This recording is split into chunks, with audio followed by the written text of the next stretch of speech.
6th, 2024 Board of Douglas County Commissioners 5:30 business meeting. There are paper copies of the agenda by the door for those of you who are here in person, and the full packet is available online on our website. First this evening, we will have a consent agenda. We have a fairly large consent agenda followed by general public comment. We welcome general public comment for addressing issues not on today's agenda, but otherwise related to county business. Given our limited time and the need to have an orderly and efficient meeting, we apply certain rules regarding public comment. A recent Kansas federal court decision has provided some additional clarity regarding statements for public comment, and we have updated our rules accordingly. We will do our best to enforce these consistently and without regard to the point of view expressed by the speaker. And those are that each speaker will be limited to a total of 3 minutes of speaking time. However, we always accept public comment of any length in writing, especially through email. Individual speakers may not donate unused time to other speakers. All comments must address topics within the jurisdiction of the County Commission. We also maintain the decorum of our meeting. Therefore, we prohibit public comments that are threatening, aggressively hostile, or belligerent, fighting words, slander, or speech that invades the privacy of individuals, unreasonably loud, disruptive, or repetitive, or that interrupt or substantially interfere with the board's ability to conduct county business. We reserve the right to mute or remove any speaker who violates these public comment rules. At that time, you ask your full name and address for the meeting minutes and address your comments to the commission. Please know that comments received by the commission during our meetings do not necessarily represent the views of Douglas County government, but we value the input. We don't usually respond to general public comment on the spot, but if you leave your contact information with county staff, we'll try and get specific questions answered. After general public comment, we move on to our regular agenda. For each action item, we'll hear from staff or an applicant, followed by questions from the commission, and then open that item up for public comment relative to that item. Once public comment is closed, we'll bring the item back to the commission for further discussion and a vote. Lastly, a recording of this meeting will be available on the county's YouTube page and website. So this evening, we do have a consent agenda of 11 items. Commissioners, are there any items you'd like to pull from the consent agenda for further discussion? I would like to pull item 1.10. Is there any member of the public who would like to pull an item from the consent agenda for further discussion? And anyone online, Sarah? Okay, with that, I would entertain a motion for the other items. Motion to approve consent agenda items 1 through 9 and 11. Second. Moved and seconded. All in favor? Aye. Thank you. For item 1.10, it's the adoption of the Douglas County Emergency Operations Plan. I just had some items that I thought could be updated in terms of addresses and locations and community assets that were in lists there. So I've asked if we can send that back for a little updating, and then we'll have that back to us, I think, in a short period of time. Is there any other questions or discussion about that from commissioners and anything from staff? Okay. A bit confused. Well, it's on the agenda. Do we need to have a motion to table it, or we just don't address it? Okay, Yeah, it's de facto tabled unless you vote on it. got it. Right. Okay, so we don't, this is not then a public comment item? Nope.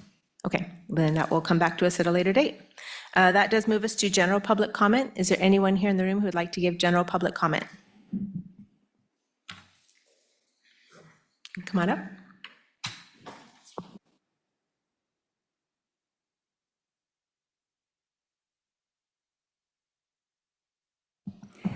I didn't see a sign-up sheet. My name is Sue Herrick. I live here in Lawrence. And my comments tonight are directed to Patrick and Shannon. Do the two of you think about redemption following your decisions during the years of 2020 to 2023, the COVID years? Every decision you made, every policy you imposed here in Douglas County was wrong and harmed everyone one way or another, especially children, either by allowing vax clinics or imposing masks on them. Kansas made the news recently because our AG filed suit against Pfizer. This is the beginning of pushback for crimes against humanity, Nuremberg level, committed by companies and agencies of government during COVID. Will it be enough to halt another attempt to profit from a cash cow? Is it enough exposure of criminals to scare people like yourselves who are accomplices? Is there a chance you recognize the harm you did and finally make decisions that protect our constituents? More than once, I've asked you two to flip your paradigm so that you do your job, represent us, rather than act as funnels for government overreach that pours through you unchecked. There's no doubt that people in Douglas County lost income, suffered side effects, and even died from the so-called vaccine because you two were too weak to take a stand. You carry the burden of deaths for the rest of your lives. Is it enough of a burden to push you toward actions that are courageous? Is redemption for you even possible after the damage you've done? I've been lucky to live long enough to almost feel sorry for the burden weighing on you. I can't imagine carrying something like that for the remainder of my life. You made decisions that harmed the development of children. Your decisions killed people. You ruined businesses. You damaged the health of many by allowing vax clinics in Douglas County. Exposure of the corruption of elected officials is making headlines nationally and locally. Have you seen our paper in the last few days? Has anybody noticed? Is anything sinking in? Is your awareness beginning? Can you redeem yourselves by acknowledging past mistakes so that one part of the government here in Douglas County is respectable? Thank you. Is there anyone else who'd like to give a general public comment?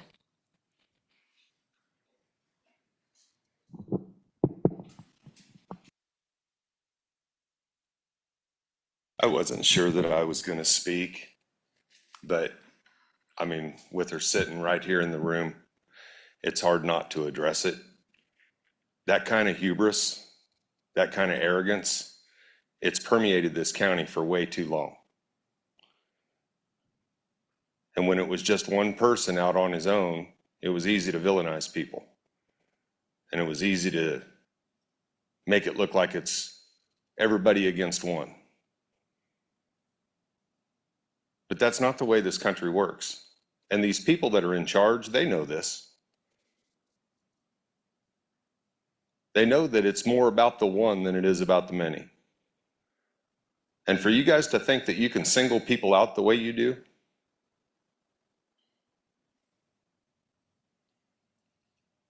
incredible. And the cows are going to come home. I'm just glad that the newspapers are starting to finally catch up around here, because for too long they've let you guys slide. It's funny, once they get enough cover that then we can start talking about this stuff and we can start getting it out there. A couple of us have been talking about the bullshit going on in this county for quite a long time and trying to get them to report on it. It's very difficult to get them to do that because of the pressures that you guys in the power positions apply to them, the access that you restrict if they say the wrong thing, or if they quote the wrong thing in their newspaper and it makes you look bad, then you won't talk to them next time. Those are your cause that. And they've played into it for way too long around here. Those days are up. There's other people around here now that can tell the story. So that's about all. I didn't come prepared to speak tonight, but you know, honestly, with the audience in the room tonight, I just about had to. So for that, all those people that said it was performative, everything I just did right now was performative. Is there anyone else who'd like to give general public comment?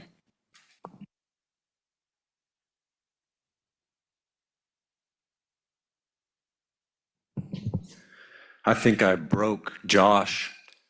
My name is Dr. Justin Spees, former Deputy District Attorney Josh Shaky Hands Seiden, who was formerly employed by the District Attorney Suzanne Valdez, who's sitting right behind me right there, on Friday decided it a good idea to, while on the clock collecting taxpayer money, to dress up like me and impersonate me, complete with a wig with dreads, a hat, a phone, the clothes that I wear, like a complete fucking weirdo.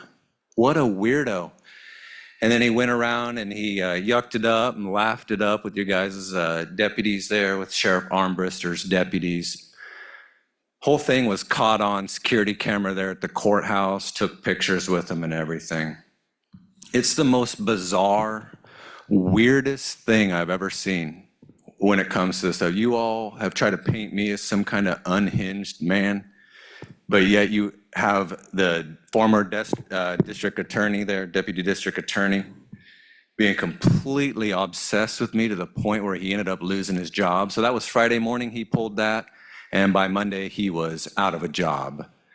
So I took down the deputy district attorney without any legal recourse, without getting a complaint filed at all. Guy lost his mind. And it shows, without a doubt, the systemic bias towards me that Sheriff Jay Armbrister and his entire department have towards me, that Josh Seiden knew that he could go out there and go up to those deputies there at the courthouse and laugh it up, and everybody would be laughing it up. There was no worry that they would be like, hey, Josh, what are you doing? You can't be doing that stuff. Let's act a little bit more professional. Nope. They're all laughing and showing their bias because what? They don't like me? They're all just laughing it up. Ain't that right, Flory? You and your boys just laughing it up. I've never seen a more epic fall from grace. And I got to say, you know, they say imitation is the sincerest form of flattery, and I agree with that. I mean, Josh Seiden is the biggest, weakest piece of shit you've ever seen in your life, but he starts dressing like me, and all of a sudden, you know, he's strutting around, you know, making people laugh and shit. Completely unprofessional, entirely unacceptable. And so DA Valdez here didn't want to be caught up in the lawsuits that I have with the sheriff, so she said to Seiden, either quit or you're fired, and he's gone. So who's next? Who's next? I can't wait to find out. Is there anyone else who'd like to give general public comment? Sarah, do we have anyone online? Okay, with that, we'll close general public comment, bring it back to the commission for our regular agenda. The first item is from administration, is the Criminal Justice Coordinating Council Assessment Report and Bylaws. Katie, come on up, thank you. Good evening, commissioners.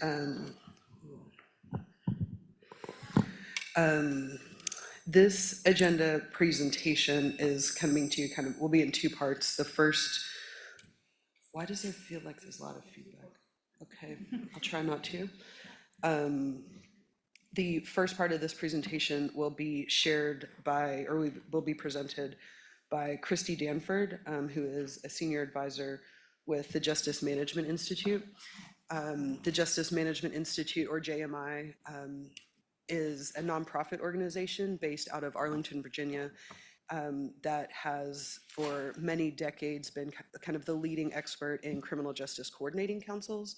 They were the founder and supporter of the National Network of Criminal Justice Coordinating Councils, which Douglas County in the fall of 2022 applied to and was accepted to be part of the 41 councils in that network.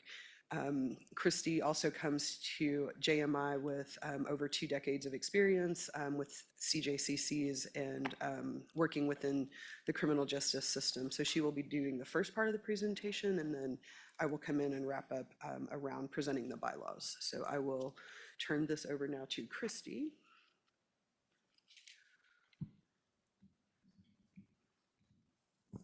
Good evening. Okay, hopefully I don't have the feedback issue. I'm really happy to be here. This is my first time in Lawrence, and it's a beautiful city. I've been enjoying all the time working with the members of the CJCC and Katie in particular over the last several months. I'm going to skip through a little bit because I know you have a lot on your agenda today, but I do just want to kind of back up a little bit into what we were brought here to help the CJCC do, and that's really to kind of elevate the practices and the functioning of the Douglas County CJCC by first doing a thorough assessment of its practices, looking at it with an eye towards, maintaining as much integrity and alignment with the national standards as possible, and then to collaborate and support the adoption of proposed bylaw revisions that are before you tonight. The work that we have been doing is really built on the national standards that were published in 2023. It's a two-part, lengthy set of standards as well as an assessment framework. So the assessment that we did is sort of a gap analysis. It's comparing to an ideal model. It's exciting that Douglas County is one of the first ones to sort of dive into the deep end and subject themselves to the thorough assessment that we were able to do. So it included surveys, a lot of interviews, documentation review, reams and reams of documentation review, and then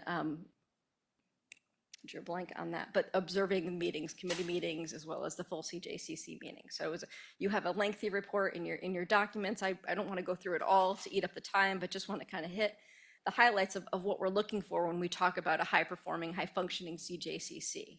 And it's not just these elements that you see in the circles, but it's really the gears. It's how they all work together. So having the decision makers, having the executive level leaders, people who can make decisions, working with each other on this council, having a strong leadership structure to guide it to wherever it's going to go to help serve the community, and really build consensus, because it's not a policy-making body, it is an advisory body. And using data to guide that work, having a set strategic plan, with committees and work groups carrying out that work in between those meetings and engaging with the community, both informing of trends and patterns in the system and how it works, as well as involving in opportunities where there are ways to bring more involvement into the table. And really that sort of secret sauce in it all is having dedicated staff to kind of keep those gears turning together. So that's the model we're looking for. And as we do the assessment process, there are 10 core elements that we're looking to. Each of them has a series of factors contained therein that we were doing the assessment for. And when we do the assessment, we're looking for not just yes or no, does it exist, but the degree to which it exists. So it's mostly compliant to somewhat compliant or partially or not compliant at all. So we're really digging into each of these factors to see how things are functioning. As you know, it's a very long report. I'll give you the gist. Some of the strengths are really the member and community support. I have a lot of community members that are part of the work groups, part of the committees, part of the membership, and having members that are executive level leaders who come to the meetings. They don't just, wink and nod and send their third or fourth person. I mean, they're present, they're part of it. There are a lot of good things that have come out of the CJCC over the years. So a lot of that prior experience and progress is a good foundation to build on. In terms of meetings and the level of dialogue, it's productive, it's professional, it's structured, and you obviously have very well-respected and highly competent staff. And those are a great foundation to build on, and mostly the reasons why they became part of the national network of CJCCs. And we look at opportunities is sort of clarifying the scope, to be more system focused and to have a clearer mission and vision, to have some stronger leadership structure than what has been in the past. Your past bylaws or ones currently in practice have one person assigned as chair who has been gracious enough to do the job for however many years now. But we would like to see some of that rotating leadership so that everybody's bringing their energy and taking the turn to kind of pass the baton with that. And then doing more proactive and intentional, like really thoughtful community engagement, sort of finding ways, again, to inform and involve. So that's the high level. If you take nothing away, just take this away. This is the really important themes that rose to the top. I'm not going to go through all of these in detail, but I'm just kind of going to let you know what's on the slide, and you can look at it as you see fit. But when we are talking about the elements, all this slide does on the left column is the essential element itself. The parentheses are how many factors we're looking at in there. And then the overall rating for that essential element is the next column. And for the purpose of summarizing it, we just sort of put the factors that were mostly or fully present in one column, and the number that there are is kind of a synopsis of it, and then the same for either somewhat or not present. So in this slide, for example, participation is mostly compliant because you do regularly have active participation by the executive level membership. You have community membership, and there's a lot going on there, but also you can see on the column next to it, the size was really large for a jurisdiction of your size. and sort of lacking a formal onboarding process so that people know when they're coming to the CJCC, what their role is, what their expectations are for themselves, as well as to hold each other accountable to do, and also being clear to the community about what it's supposed to do. So those is just one example. I won't go, as I said, through the other ones as much, but strategic planning was the only one that was not compliant, and that's just because you don't have one and need one. So that is, and not just having a lofty set of ideas, but really some specific, measurable, attainable, relevant, and time-bound goals that you're looking to achieve, and with some performance measures that you're publicly sharing what you're going to do and continually providing an update on how it's going and what mid-course corrections are needed and so forth. And having those plans be really grounded in data, so that you're picking initiatives that are going to have the bigger impact where the attention is needed at the time, as well as the qualitative input of the experts, the individuals that have experienced it directly and so forth. So it's a lot here. I want to be respectful of your time. I think the last one I'll point out as a highlight is the director and staff. That is another area of strength where you have not only a professional dedicated to the position who has a high degree of competency, but also being able to think about this in the future if you do choose to adopt the revisions, to have them be not only accountable to county administration, obviously, but also have some channel to the executive committee that's really going to be charged with being the officers of this council going forward. I'm going to stop talking there and turn it over to Katie, because never mind. Just kidding. All of those findings are a lot, and then we boil it down to recommendations. What are some very clear objective things that the council could do to help come into greater alignment and build on those findings? So where you see an asterisk, those are items that we recommended that are actually being addressed in the revised bylaws that are proposed. So adding in, it had a very long, lengthy purpose statement that wasn't really clear necessarily. So to have a very clear mission and vision statement, and to put in place some guiding principles, some clear expectations. So not only the members themselves, you all as commissioners, but the community at large knows what the CJCC is here to do. Why do they exist and what are they doing? And to bring into that leadership structure, an executive committee that's small and nimble, but where you have that core group that's going to kind of help coax it along and help get this consensus building and all the different work there. And once thinking through the mission and vision, recalibrating the membership to better support and serve whatever that mission and vision would be, along with a formal onboarding process. So these are really kind of bringing it more into that system focus. And then thinking about how the work gets done. Having a chartering process for committees and work groups. So if it's a short-term, time-limited work group, being able to tap into the collective expertise in the community, the staff within the agencies, whatever might be appropriate to what you're trying to do, but there's a clear expectation of what this group is going to do and when they're going to do it by. And also thinking through the clunkiness of some of the meeting, trying to bring that back to in-person where there's more time for candor and having a lot of that dialogue that is a little tricky to do sometimes when you're in a hybrid function.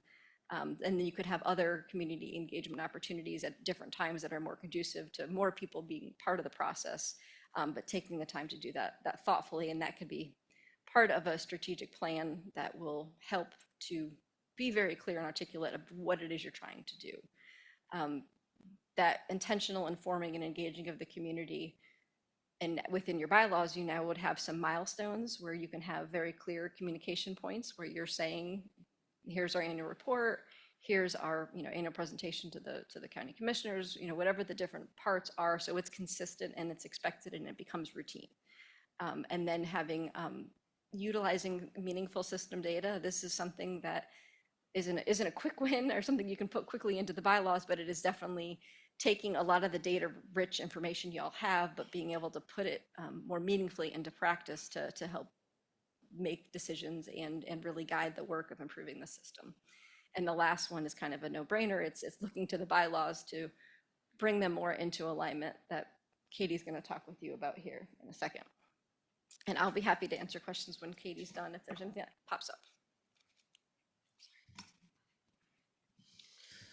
Okay, so the other half of the of this presentation and the agenda item before you is to consider adoption, a revised set of bylaws for the CJCC, which were really based on the assessment findings that Christy just talked about.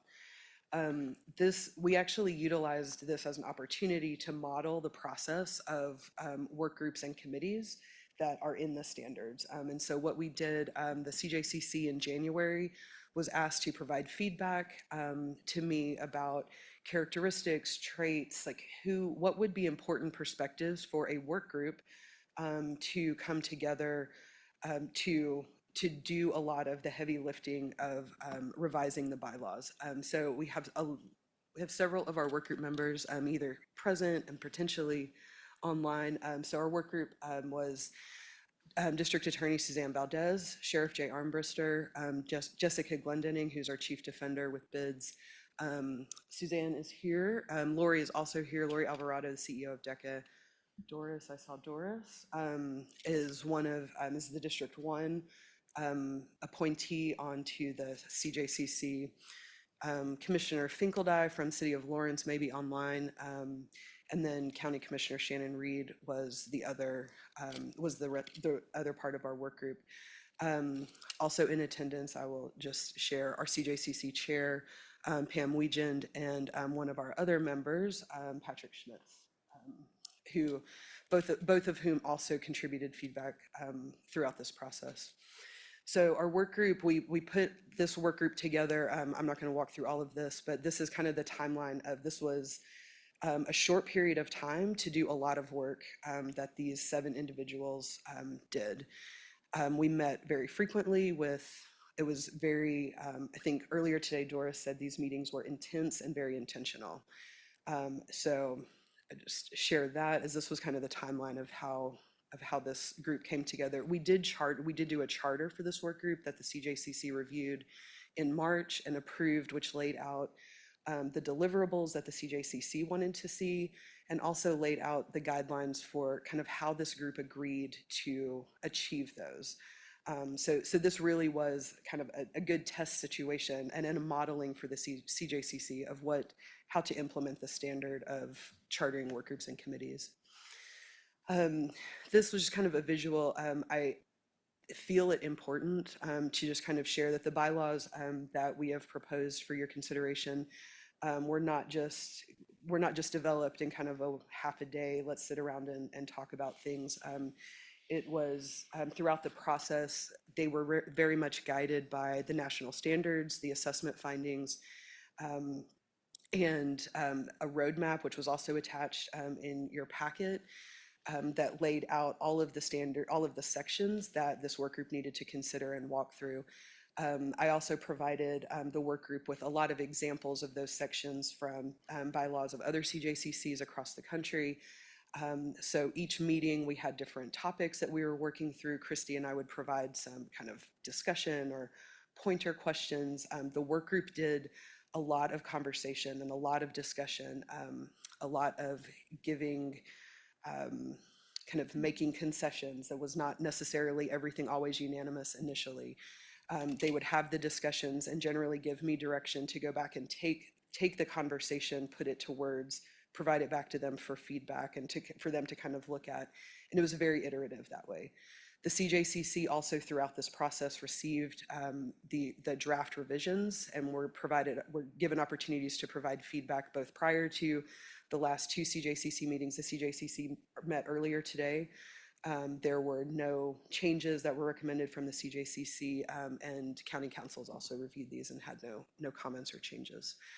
So I share this because I just think it's important to recognize the work that all of these folks did. It was very iterative and intense and intentional. There were lots of changes. I am not going to walk through all of them, but some of the most important ones that the work group wanted to be sure that we shared with you all were changes, as Christy had mentioned. The purpose of the CJCC kind of currently is a very kind of long sentence and not necessarily really clear. So the mission and vision statements were one of the first things that this work group worked on. And these are kind of where the work group and the CJCC landed. I don't know if I need to read those to you all. Phil, Jewel. want to also be mindful of time. The other big change to this particular version of the bylaws is a change in membership. As Christy indicated, we have a large CJCC currently for a jurisdiction our size. We currently have 23 members on our CJCC. What we are proposing is to reduce to 15 members. 10 of those members are positional members, so they're on the CJCC due to the position that they hold across the system, which are our 2 law enforcement representatives, which would be the sheriff and 1 police chief, selected by the 4 of the other police chiefs to a 2-year term. Our courts, and the discipline here is really important, because the discipline, as we think about what's in the bylaws, is when we think about officers, chair and vice chair should be from different disciplines. And so it was important for us to call out and differentiate who is in what discipline. So the courts are represented by our 2 judges, our chief judge and the Lawrence Municipal Court judge, district attorney, the chief defender from BIDS. For community supervision, our Criminal Justice Services Department from the county, our chief court services officer, and our 2 community treatment providers. Right now for us, that the work group would suggest that that's the CEO of our designated community mental health center, which is Bert Nash, and a community substance use disorder provider, which we'd also recommend right now is DECA. The last 5 positions, so the last 4 lines on this slide, rather than being positional, we're calling representative members. So they are on the CJCC representing a variety of voices or other governing bodies. So as we currently have, we would recommend to keep a county commission seat and also a City of Lawrence seat. The community members, the work group and the CJCC are recommending kind of 3 community members, but delineated more clearly than just an individual appointee by each county commission.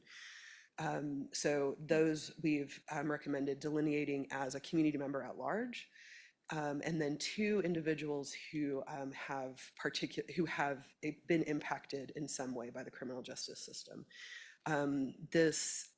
So we would need to adjust some of the appointment process, and the 3 seats would still be appointed by you all collectively as a board through a process similar to, I think, most of our other county commission boards. And the particular note, it was important for the work group to kind of present to the CJCC that rather than kind of calling out lived experience, by talking about impacted and having been impacted by the justice system really broadens the opportunity for us to intentionally kind of seek out other voices and perspectives that I think historically we haven't had on the CJCC. So this opens up opportunity for victims or survivors, family members, lots of other perspectives for us to consider.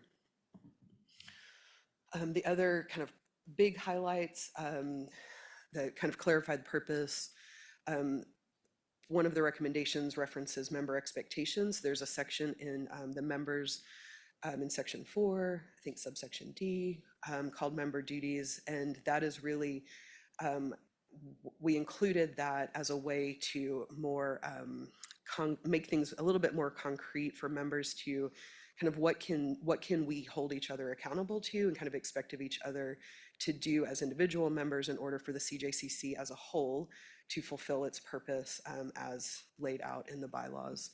Again, formation of executive committee, clarified voting, because that has been a thing that has been kind of confusing, and we're really recommending limiting that to kind of primary procedural matters related to the governance of the CJCC, which for us we anticipate being amending the bylaws, electing officers, and adopting the strategic plan.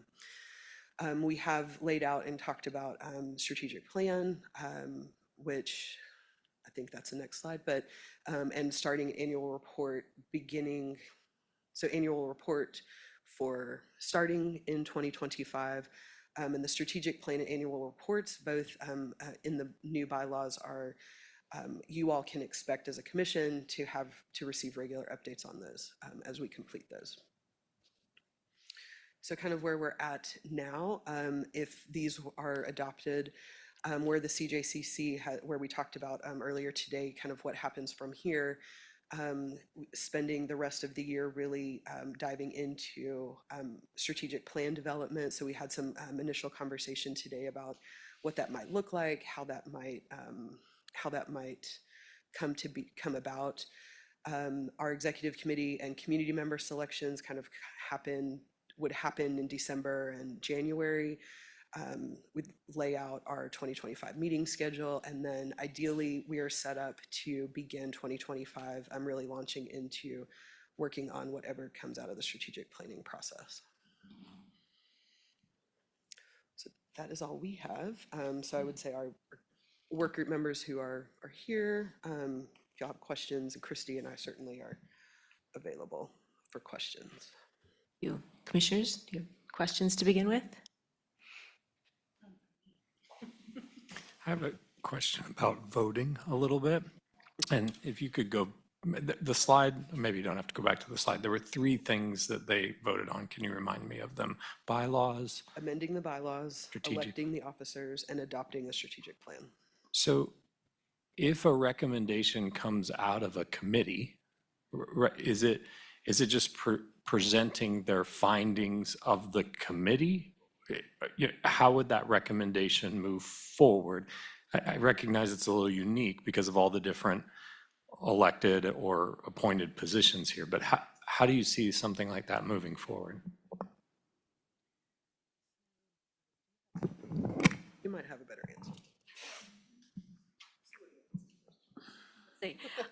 Well, and I think part of it is thinking of a CJCC. It's not a county commission, right? It's not a city council. It is not a Robert's Rules of Order kind of forum, right? Nobody on that CJCC can tell anybody else in the CJCC what they have to do, right? So when a committee or a work group is being charged to do some work, it's because the council itself has decided this is an important area of work and we want to dig into, whatever it might be.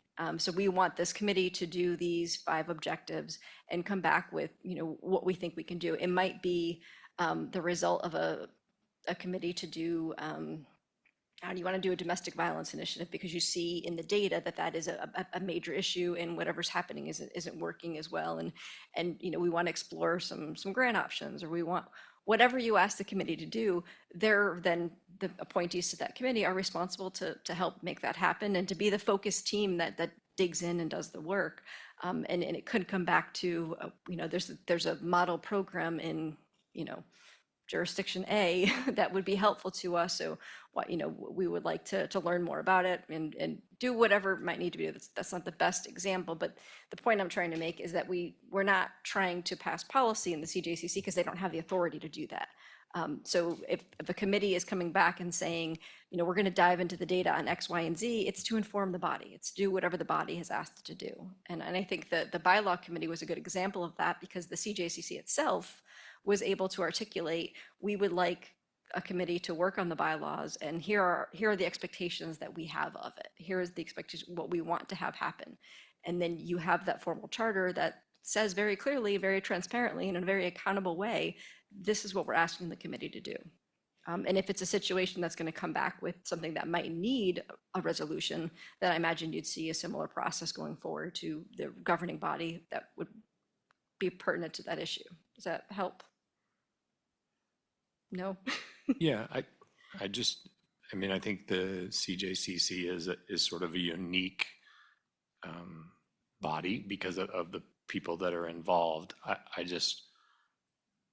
I do think maybe that community engagement piece then is doubly important. So if that group comes together and they develop some recommendations, I think because some of those positions are elected, it's important to move that recommendation publicly out there so people can respond to that if that's something important, so it doesn't get dropped or we just studied it and that's the end of it. And some of that process, the committee, that can put some community members on it. They can charge the committee with going out and doing some informing of education of information about what they know, and also doing some engaging to get more input from the community in the course of doing its work as well.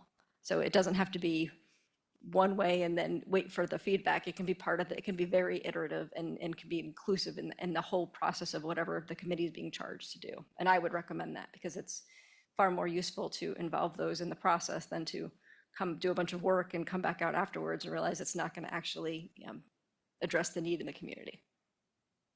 Following up on that also, so the CJCC can create new committees or charge a committee with a particular task. They have the ability to do that, or does that need to come from us as an elected? That would stay in the CJCC because it could be exploratory. I mean, it's not necessarily going to rise to the level of where you need a decision by the commission to do, or to occupy your time. Just So if they don't vote on establishing the committee or charging the committee with a task, what if there's some contention within that group? Does it just not get done? I mean, do you need to have everyone pretty much unanimously interested in order to start a new line of inquiry? So we recommend CJCCs are very consensus based. And when you have that executive committee, they would be working to help, find out what the issues are and work through it to where you get to the point of consensus, say, yes, this is something, when you think of your CJCC, it is a influential group of people, right? And they have the ability when they set their mind as a body to make something happen, they can, right? And that's the beauty of one. I mean, CJCCs are created and exist to strengthen local criminal justice systems, to share information, to pinpoint these issues. So when you have an issue that's rising up and the body's having to have a conversation over, we can only do so much, what are our priorities? And that really goes back to that strategic planning process, because that's going to guide a lot of the day-to-day work and the focus of where they're putting their time and their resources into that effort. So as the CJCC is an advisory body, what kinds of advice, of policy advice or recommendations will they bring back to us if they're not, kind of voting on those as a board? And Commissioner, I want to interject here. It's advisory, but it's coordinating. It's not necessarily solely exists to advise the Board of County Commissioners. Okay. It is a coordinating council to discuss the system as a whole. These are actors that are not answerable to the Board of County Commissioners necessarily. And so it's different than a pure advisory board. Can I just add to that a little bit, Commissioner Willie, and say, I think the advisory piece of it, if it's helpful to frame it for you, is really, and sort of similarly with the idea of recommendations, is that whatever the decisions about what committees will work on is going to be born out of the larger full body membership. And then those groups might have explicit, specific, could be policy recommendations, but generally not, recommendations about opportunities to make processes more efficient, to change the way that different parts of the system are communicating with each other or sharing information, and sort of bring recommendations to help improve those efficiencies to the CJCC body and advise the actors that are part of the system, and in sort of an informal way. And part of the bylaws is, that clearly states that none of the recommendations, as explicit as they might be born out of a committee, are binding to anyone, right? It is Jill likes to use this phrase. If I might get it wrong, you might have to jump in. The committee of the willing, or the coalition of the willing. And so the idea that it is really consensus driven. And that's why we talked about the voting being really procedural in nature around how the board is governing itself and functioning in an efficient way, and to make that advisory recommendation language be really broad-based, because we want multiple system actors to have buy-in to the same sort of solution that might become evident to us about how we all work better towards better outcomes. I don't know if that helps. Actually, that was really very helpful, so thank you. Just maybe one thing, and I talked a little bit with Katie and Christy earlier about different decision-making models. Often we use consensus. Consensus can take a long time and sometimes cause a lot of confusion of, did we all agree to that or not? There are some other models, like the consent model of decision-making, where you bring a proposal forward and it's good enough, right? And no one's objecting to it necessarily. But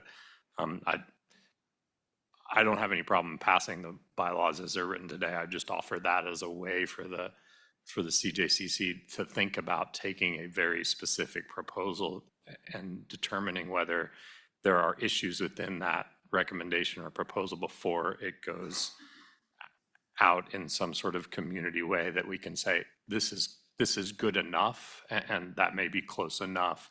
I just worry that when we say it's consensus and we don't, sometimes we have a hard time getting a real clear picture of what it is we're all in agreement to. I think this group is pretty good at understanding Yeah. that they're going to hold multiple perspectives because of the way the justice system is created. And I think it is also important to note, like, we have a judge on this, on the CJCC, and it's very important that they stay, separate from some of these recommendations in some situations because they don't want it to look like there's some sort of bias in that situation. So I think that's also a different factor than a traditional, like, let's all get behind this one recommendation. I would just share, as an example, Dia Valdez reminded me that thinking about the idea of recommendations or kind of what happens, the competency restoration program is a good example of kind of how an issue that has come up through the CJCC, or that has come up in the CJCC meetings. We didn't necessarily go through a chartering or process or anything like that, but that was a topic that CJCC was only one table that we were talking about that, but the process of developing and implementing that was a good, I think that's a more tangible maybe example of what we might expect from the CJCC. So I don't know if that helped, and that wasn't something that that the CJCC necessarily even sat and talked about, well, how could we do this? It came about very organically through conversations that CJCC members outside of those meetings were having and saw an opportunity, and we all just kind of rallied around there. But as we worked on that, and we're coming back to the CJCC table to say, hey, what about this? That might be, I don't know if that is a helpful example, but that's a really, for us, I think a really tangible example of how an idea of, we know this is an issue. Is there anything we can do about it? And if so, what? And then 9 or 10 months later, we're kind of launching a local program there. So I don't know if that helps also, but I would offer that. Commissioners, do you have any other questions before we go to public comment? All right, we may have more later, but for now, is there anyone who would like to give public comment on this item?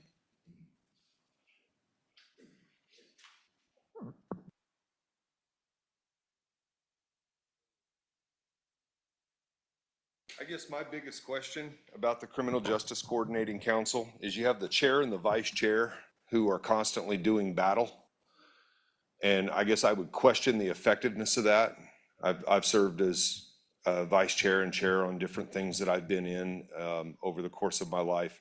And I know that those two have to have a little better working relationship than the current vice chair and chair that we have right now. And then as far as the criminal justice coordinating aspect of it, there's two people in this room right now that have a real problem with that, because you guys have taken the criminal justice system and used it to punish people for expressing their rights. I'm right now being prosecuted for, interference. And they're even having trouble telling me what the hell I interfered with, because there was no scene marked out. This is all, I'm not giving out any information that isn't already out there, but there was no scene tape used. There was no perimeter set. There was no inner and outer anything.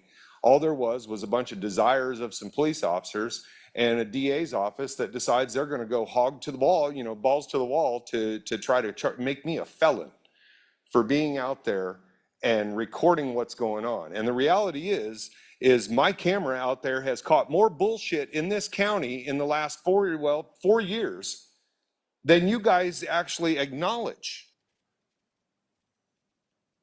Cops have ended their terms here because of my camera.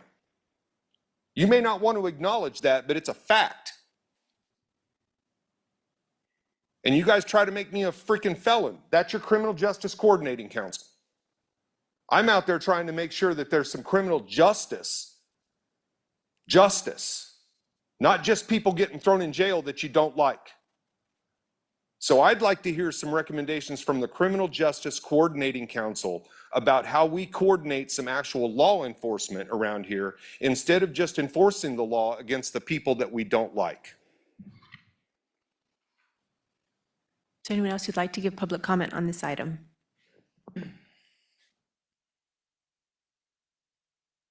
My name is Dr. Justin Spees, and you mentioned in your presentation there on this buzzword that you liberals love to use, you talk about lived experience. Well, I have some lived experience in your guys' criminal justice system around here. I've been unlawfully arrested 2 times at these county commission meetings. Most recent one was May 1st. And both times, the first time the charges were dismissed, the second time the DA here, Suzanne Valdez, declined to press charges because they're all bogus, they're all bullshit. And so I'd like to know here, District Attorney Suzanne Valdez, will you charge Lieutenant Channel and Deputy Coleman for battery and kidnapping, since they weren't allowed to touch me at all, let alone kidnap me in handcuffs and take me to the jail? There was no probable cause for the arrest. So them placing their hands on me is no different than somebody else, me going and placing my hands on somebody else and getting a battery charge. So will you charge them?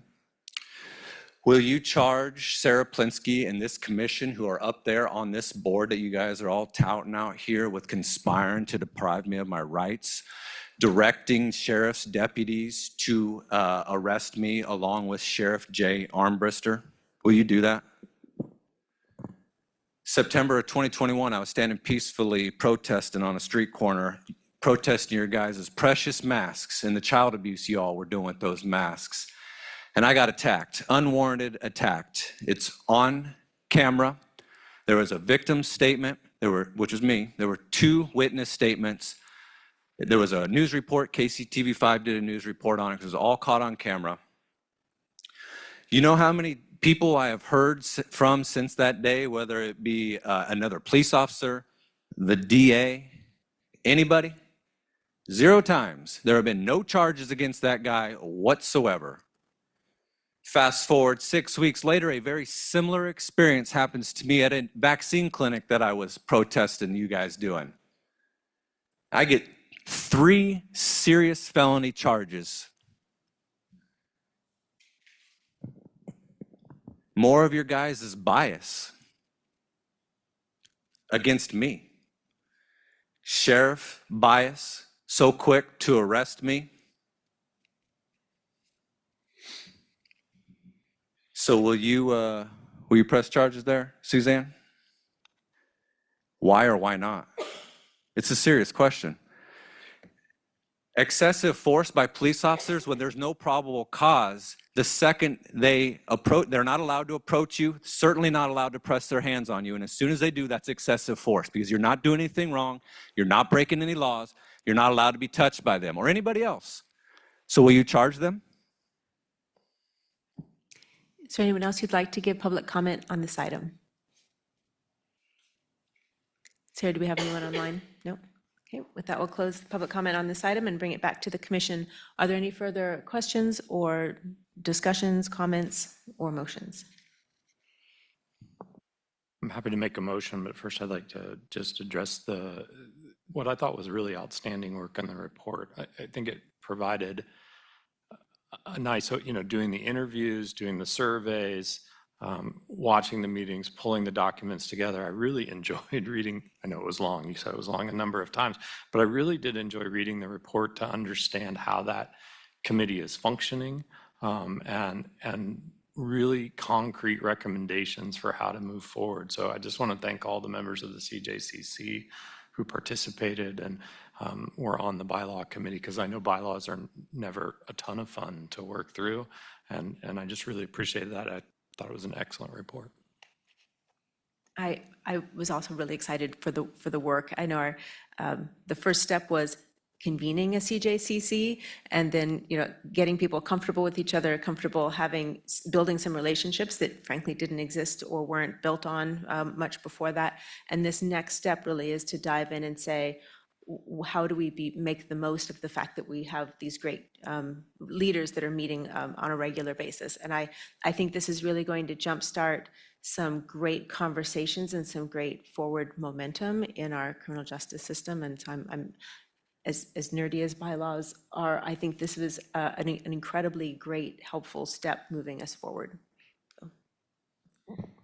Thank you both. I appreciate hearing that feedback, and I really enjoyed the process and all of the conversation that surrounded it, and think that the bylaws as presented are much more clear document about what our intentions are in this community and what the sort of task ahead is in a broad sense, and will help guide us in really drilling down on some specific areas and opportunities to keep momentum going. So, and I'll just shout out the bylaws work group one more time for having really good attendance and really good participation, which I can't say that I was the greatest at for attendance always, but it really thought that the amount of depth and thought that so many folks dedicated to it was really impressive, and really appreciated Doris Hicks and bringing perspective and being there to ask questions in a room full of system actors who tend to speak legalese and amongst each other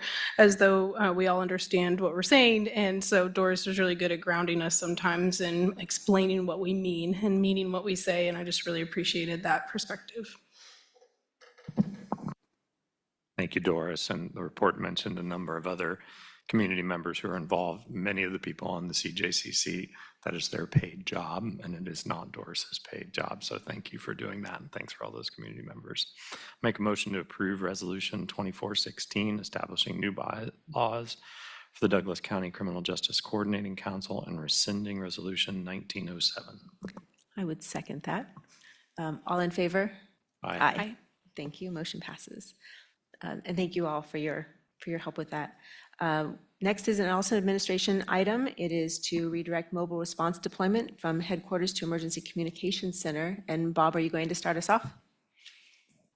Yes, I will. Bob Tryansky, Director of Behavioral Health Projects for Douglas County. As I think everyone on the commission and administrative staff and many people in the community know, about a year ago, thanks to the leadership of Chief Lockhart and Chief Llewellyn, Lawrence and Douglas County applied for a technical assistance grant from Harvard University's Kennedy School of Government for what was called the Government Performance Lab on alternative 911 emergency response. In many ways, the timing for that opportunity couldn't have been better. 988 had been online for about a year, and the mobile response team had been online for about 9 months up to that point, and both of those initiatives were new initiatives, new projects, new components of the 24/7 system of care that we've been putting in place. When you launch new things, you launch new things, and there are often assumptions that you have in place as you try to launch and implement something. And when you get a project underway, that project sometimes pressure tests some of those assumptions. So as the MRT began to be deployed, as the mobile response team began to be deployed, one of the things I think the system discovered was that some of our assumptions were not playing out in the way that we thought that they would. We had a higher volume of third-party calls coming into the local crisis line than anticipated, and 988 was not designed to deploy a mobile response team to third-party calls. The mobile response team... Bob, can you explain what you mean by third-party calls within this context? Yeah, so a first-party call would be, I'm calling and I'm saying that I am having a hard time, I'm in crisis, I'm thinking of ending my life. That's a first-party call. Third-party call would be somebody calling and saying, I'm noticing that there's a person across the street who appears to be homeless and in distress, and I'd like the mobile response team to come out. There was a gap there in terms of expectations and response times for responding to third-party calls. The data that we've shared with you actually shows that here in Douglas County, since that project launched, third-party calls are higher call volume to 988 than first-party calls. Response times also, best practices, SAMHSA's requirements are that a mobile team ought to be able to respond within an hour. police, law enforcement, first responders need a mobile response to back them up, to allow a warm handoff to happen. They don't have 45 minutes to an hour to wait. And so some of the feedback we got from first responders was that the team is not able to respond quickly enough. So there were several pieces like that. And so what I'm saying is it was kind of an ideal time when the technical assistance opportunity came our way to be able to really start to drill down and look at these issues. I'm going to. So we've been meeting as a group, and the participants in that group we've shared include all of the participants who are deploying services in our system of care. Do you all mind if I leave this as it is instead of trying to project it? Okay. The GPL work group identified 3 things. Number one, mobile response team is underutilized. In the course of a year, it's been deployed about 400 times. There's a lot more opportunity and a lot more coverage available than the team is utilizing. And feedback from the team also is saying we feel like we're being underutilized. The MRT is difficult to quickly access for urgent and emergent issues. This space of urgent calls is kind of a gray area, right? That probably needs a response that's quicker, probably needs a response that isn't sifted through a triage process. It takes a long time because 988 and a local crisis line is wanting to resolve the person's issues on the phone.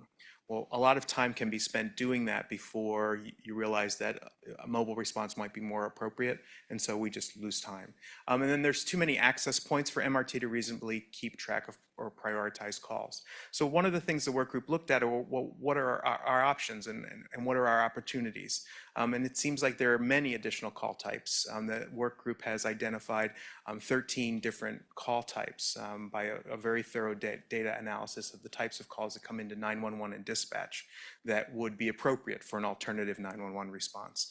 The data shows that they're well suited to an alternative response. The partners, we've gone through the list of calls and asked all the partners and the MRT team, would you feel comfortable responding to those calls? And the answer, yes, yes, yes, yes, yes. That's how we got to those 13 call types. The teams that are operating the Lawrence Douglas County system have skills and resources to respond to the additional call types. If we can do some things to beef up safety, eyes on the team, et cetera. And so one of the core questions that we went into the GPL process with was, is dispatch of mobile from 988 and the local crisis line, is that the best way to do this? And what we want to come back to you today after some considerable work and looking at, kind of in a decision-making grid, which we shared with you attached to the agenda item report. If we're trying to increase call volume, and if we look at the data shows that about 30% of the calls that are going into 911 could be eligible and appropriate for an alternative response. So in terms of increasing call volume, in ensuring that we continue to implement a no wrong door system of care and bolster safety and technology, the work group's recommendation would be that we move dispatch of MRT from headquarters in 988 to ECC, Emergency Communication Center, and 911. And so one of the things we'd like to do this evening with this agenda item is to ask for your endorsement or approval of that recommendation as we've gone through this process. Members of the Burt Nash Homeless or Mobile Response Team are here. Ryan Storch, the Senior Director of Crisis Services, is here from Burt Nash. Tony Foster from ECC, Sony Bieza are here. And so we are available for questions and responses and more information about the process that's happened. I have quite a few questions. So you said that 30% of the calls coming into 911 could well be reasonable for a mobile response. What is happening with those right now? Those calls, I'm going to let Tony field some of these calls.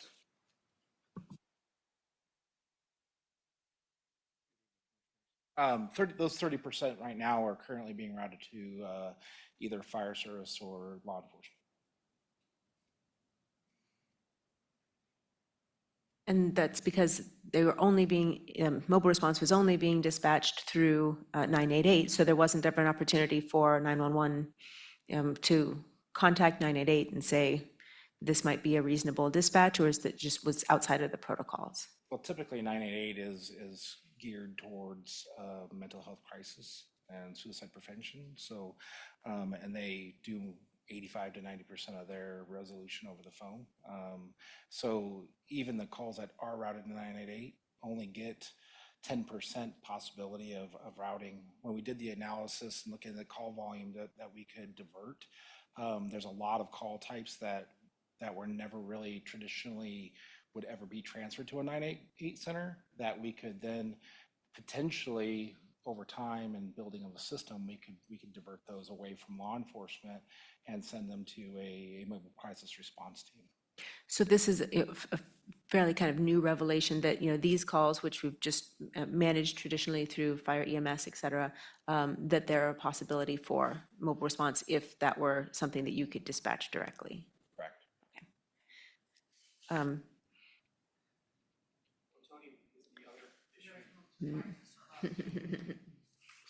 think the other issue is with this routing system, response time for law enforcement is quicker. And so as a result, there's more eligibility for that. A lot of calls we're not going to because a response time of 45 minutes was not, it doesn't work. I'm looking at some of my questions, and some of them fall under related items that are upcoming on our agenda, so I'm trying to figure out which ones to tackle.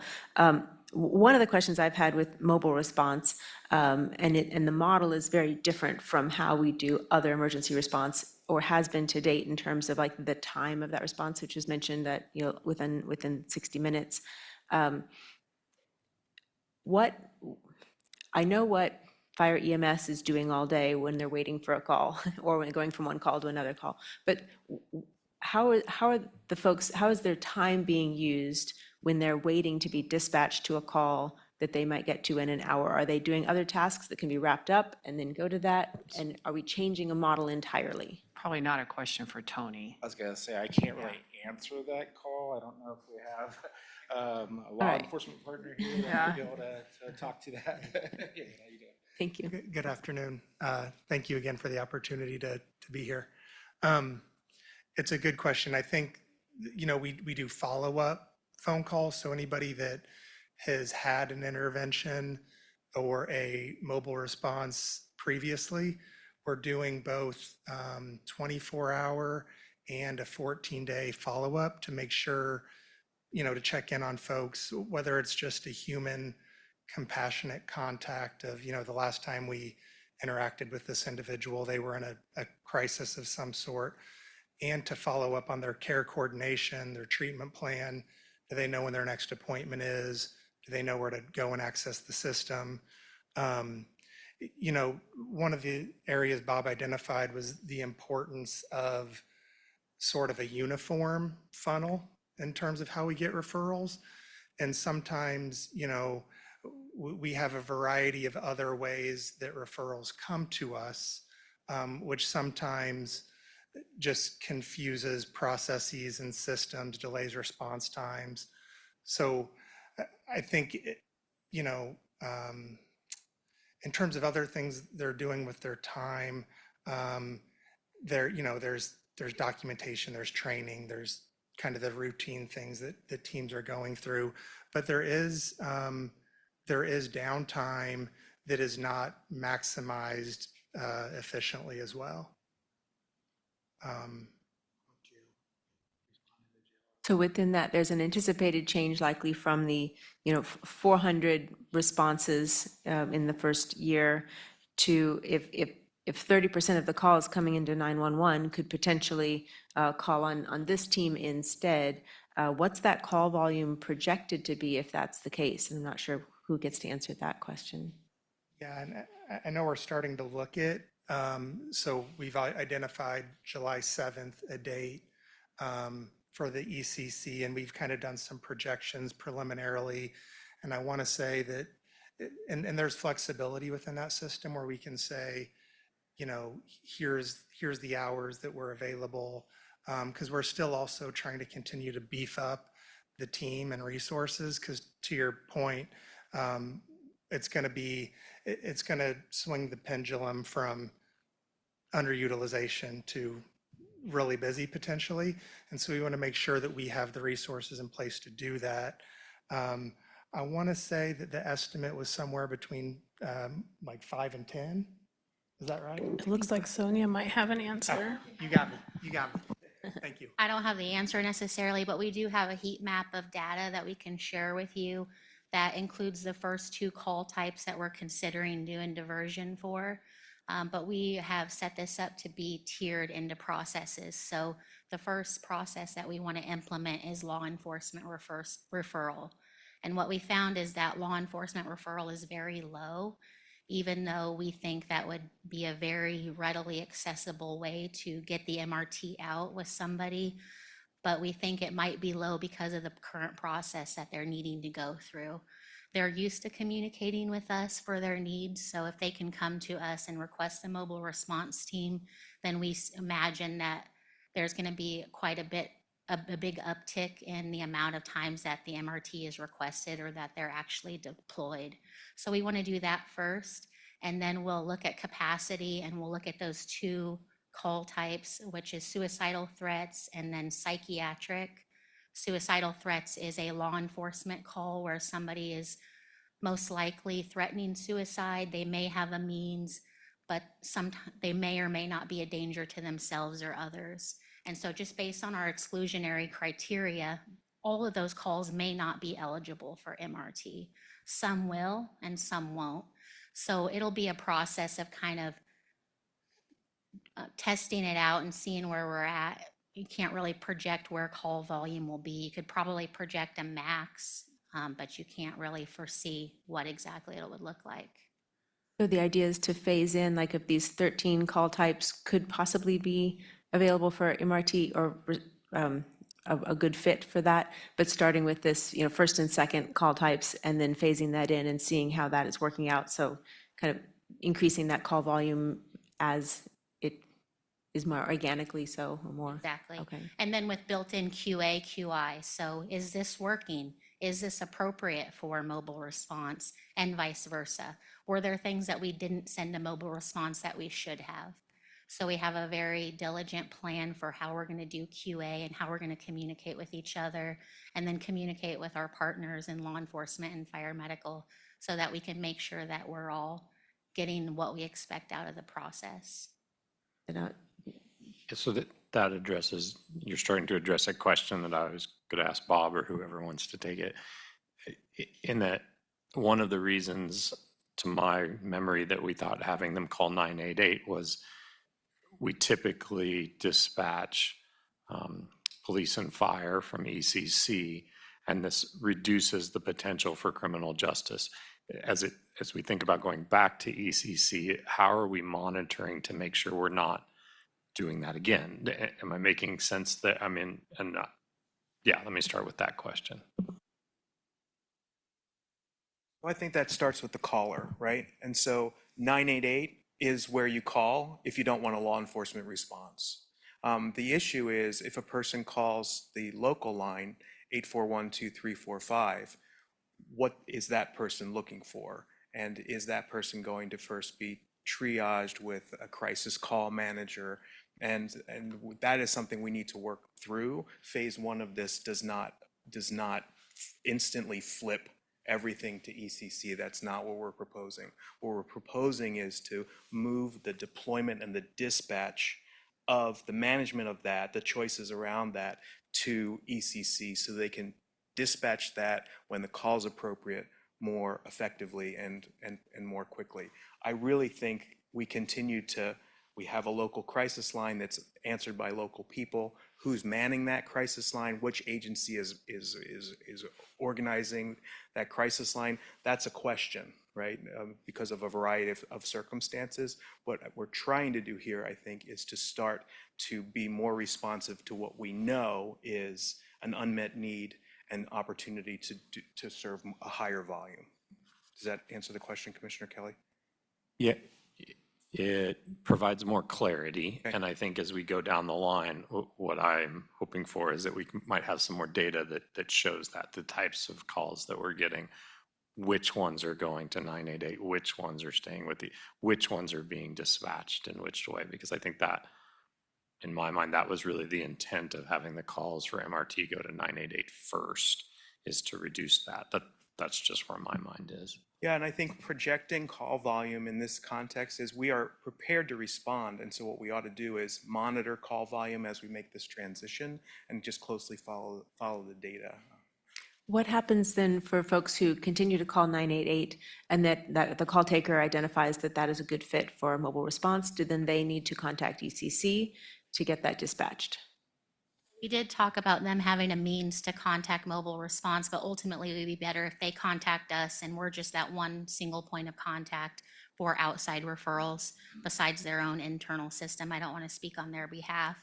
But I did want to go back to the criminal justice point and just say that when we identified these 13 call types, they were low acuity criminal justice dispositions.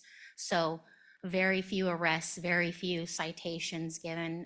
We should be able to send you that exact data if you're wanting to look at that. But these are low acuity criminal justice disposition call types.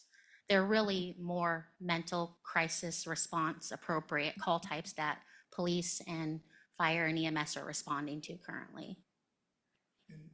Thank you for that, Sonia. I appreciate that articulation and think that the really big benefit that I see sort of right off the top of this plan and realization that having ECC, who, as Sonia put it, is already relied upon by law enforcement and EMS and fire for sort of dispatching their needs and helping coordinate that, that we will actually naturally see a considerable rise in diversions from law enforcement, EMS, and fire response, right? And so I think there's certainly some things to still think through about how 988 right now in the crisis line long-term is communicating with the ECC about callers who don't opt to call 911, and I think that like figuring out what that process looks like. For example, you know, the situation Sonia was just describing, that if 988 was thought that MRT would be a good resource, I believe, as I understand it, that current process is to seek consent from that person in order to dispatch them, right? And so the similar principle applies, and that they are sort of talking through them and encouraging them that making a call to the Emergency Communications Center for MRT response, it's sort of the same situation, I suppose, for that person who originally opted to call a number that was not directly attached to law enforcement. It's just a different route to get there. And hopefully we will really see that law enforcement especially is diverted away, is not dispatched to more calls, and that will be a noticeable difference across departments. I'd just add to that headquarters already has a mechanism in place to contact us. It's typically done if they are talking to somebody who now is a danger to themselves or others. So they'll keep that crisis counselor on the line and then have the supervisor make a separate phone call to us to pass on the information. So that communication is there, those processes are there. We won't be reinventing the wheel. It'll just be kind of redefining what everyone's role is. So with those two call types that you mentioned, which is the suicidal inclination and the psychiatric, traditionally, I think, are those dispatched usually as law enforcement and EMS right now? The psychiatric call is a more EMS-specific call type, so it's somebody who may need medical attention based on what they're describing. It doesn't necessarily mean that they do actually need medical attention, but we triage based on what they're describing. And then the suicidal ideation is more law enforcement. We could always add EMS or fire if that's needed. If somebody set a fire in their house in addition to, you know, hearing voices and doing other things, it might be a joint response. But there will still be those questions and triage processes in place to make sure that MRT is not responding to something like that. So I guess I'm curious of a call that normally, I mean, right now would have been dispatched either to law enforcement or EMS, but has been identified as something that would be a good fit for mobile response. Will that be dispatched to only mobile response, or mobile response in addition to who is already responding under this current circumstance? In the future, hopefully only mobile response if that's the only people we think need to go based on what's being reported. So if somebody calls us and says, I'm feeling suicidal, I don't have my medication, we decide that they're not a danger to themselves or others, they haven't committed a crime, they're not injured, then that might be a very good call for just mobile response to go to. But then we might have other situations where we can actually do some better co-deployment of teams. So law enforcement goes and mobile response goes, and they stage until law enforcement says that it's okay to go in, or fire medical responds and then they request mobile response based on what they find when they get out there.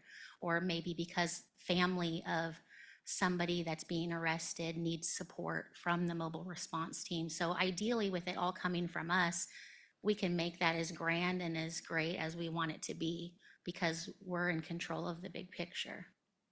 So I'm kind of ferreting some of the questions. Some of my questions are leading to, are we likely to be decreasing call volume from law enforcement and EMS because mobile response can go on their own? Or are we effectively increasing call volume by having, an additional jurisdiction that comes also, which may be entirely appropriate and the right thing, but I'm just trying to anticipate, like, what does that do to call volume? What does that do to, if we have 30% of the calls coming into ECC that could possibly be managed in another way, and yet we're looking at, the future of fire EMS stations in Lawrence based on call volume. Like, if there's going to be a significant change in call volume because of a change in programming, that's just something it'd be good for us to have on our radar. Sure. I think the ultimate idea and goal is that there would be decreased call volume for law enforcement and fire and EMS. What that looks like and if it's sustainable and effective, time will tell, but that's the goal, for it to decrease their call volume. And I think it's just going to really depend, Commissioner. I think you're asking for a crystal ball at this point in terms of what we can do. And I think we just need to see how it's all implemented and goes together. And there is growth in these fields too. So I think if anything, it might stem the tide. I can add that I think it gives the system flexibility and really allows us to pivot in those moments to make those real-time decisions. Because as one of the many individuals in this room who feels a great deal of responsibility to deploy the team safely, there's a great sense of comfort in this change for me and for some of my teammates. Sonia and Tony and this team, they navigate safety all day, every day. And that's kind of, and so, part of the delay in response time is the mobile response team is a civilian team. We don't have lights on the top of our cars. And the triage and the clinical triage piece takes time. So with headquarters process and the questions they're asking before we get the referral, and then our team clinically. And so it becomes a balance of how much information is enough information to know we need to go now.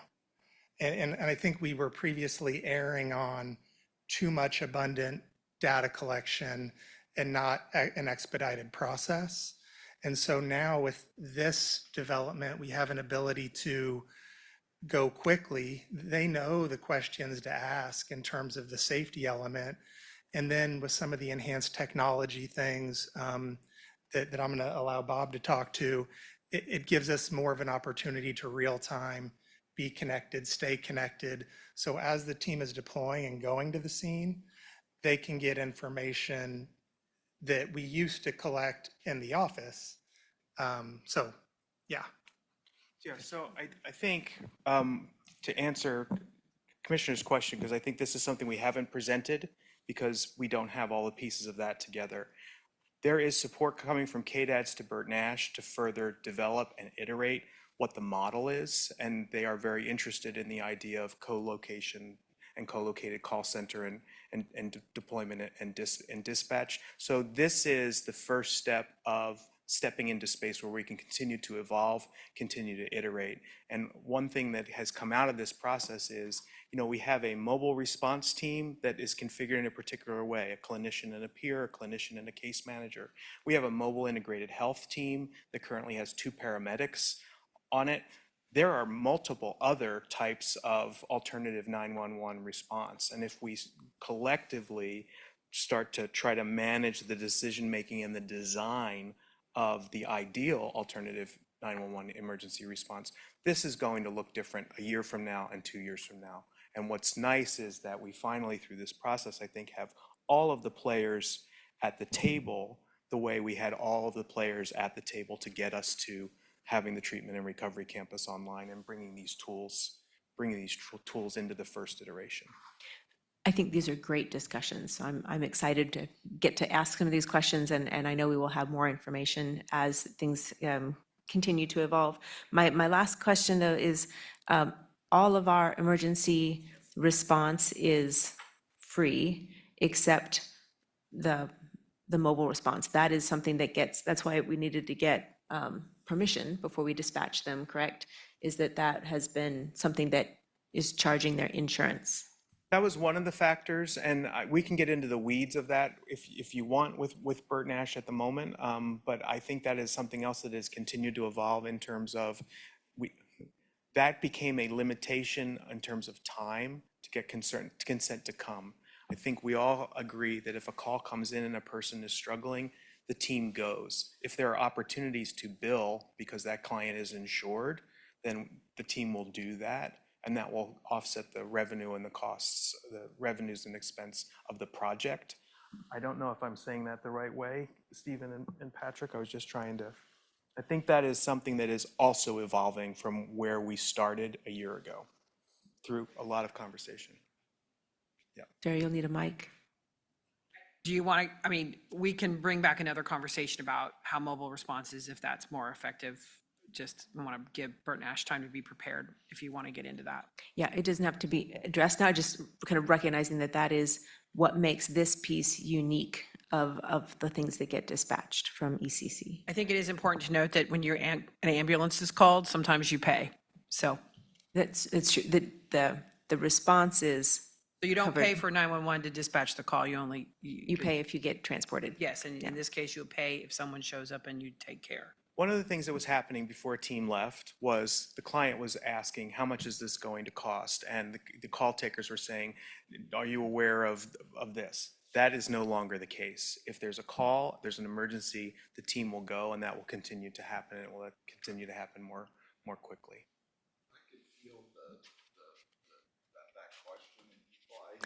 I think we're okay for now. Yeah, I have hogged the mic. Commissioners, do you have other questions at the moment? Okay. I'd like to open this up for public comment. Is there anyone in the room who would like to give public comment on this item? And do we have anyone online? Okay, that closing public comment, bring it back to the commission. Any further discussion? Have any further discussion? Happy to make a motion. Do you have other comments first? I guess Commissioner Miller? one last question. This doesn't come with any change in budget request. Okay. Go ahead. This is Commissioner Reed. I move to redirect up to $45,000 from existing fund. Am I in the, oh, sorry, I totally opened the wrong tab. Sorry. Moving forward, I will rewind the tape.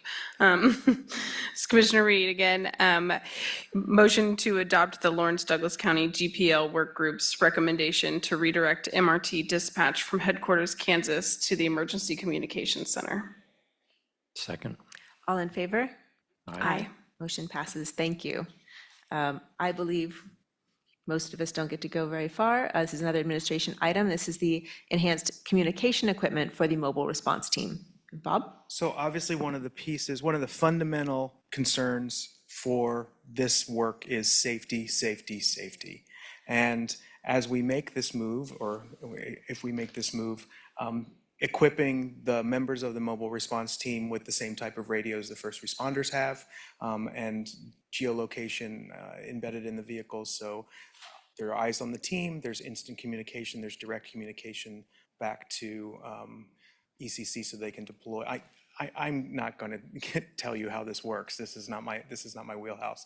But there's opportunity because headquarters is not seeking reimbursement for the first half of the year.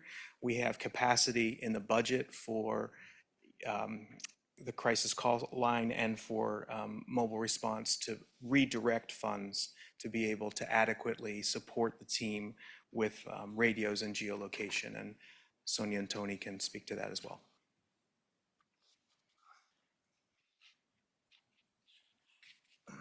Good evening again. We have a great opportunity here. One of the struggles that we had when the MRT teams were out in the community before is we had no visibility of where they are. And they had no lifeline back to us to be able to ask or request for help. This request will allow them to have the same equipment that some of our first responders have. We have three options. We picked a middle ground. We have the option of what we call the Apex 6000 radio in a pooled capacity, so that way they're sharing them. They're not individually assigned to the responders, which is fine. We can still track their location, and we can still have visibility of where they are, and we can also talk with them on an emergency channel. There are some other options here for a lesser radio, but we don't recommend that just because the vocoders that are inside the Apex 6000 are stronger. So in-building coverage is a little bit better. And typically when you're going to have the team out in the community, they're going to be inside a building, and to be able to have good communication with them, that's the most important thing. So that's why we picked the option for the Apex 6000 radio. And I can stand for any questions. What do all the other first responders carry? Are they 6,000? Community has a plethora of different communication options, but the grand majority of our officers, including law enforcement and fire medical, use the Apex 6000. So there's more than just these two kinds that are they're out and being supported at the moment? There are others. Unfortunately, some of the other options that we have that are less expensive are also ones that are going out of date, so we would be replacing them sooner. These are still frontline equipment, so they have at least 7 years of life. The Motorola grade radios that we deploy, they have a new series of radios called the N70s that can live longer, but they're also about $3,000 a piece more expensive. So this is the optimal size right now and optimal price right now for at least 7 years of life. And who all is carrying the Apex 900 radios? 900s right now? Yeah. We have them inside our dispatch center for all of our supervisors. That's the only deployment that we have right now. Commissioners, do you have any other questions? I had one question, and I'm not sure who gets to answer this, but so first of all, I absolutely think that the mobile response team should have radios and be able to be tracked and be able to get call for backup when they need to. I think that's something that probably should have happened from the very beginning, and I'm very supportive of that. My question is, will they be part of the NIMS system within the rest of our first responders? Will they be trained to it's a national incident management system, so that if they're on the scene, they know how they fit into the larger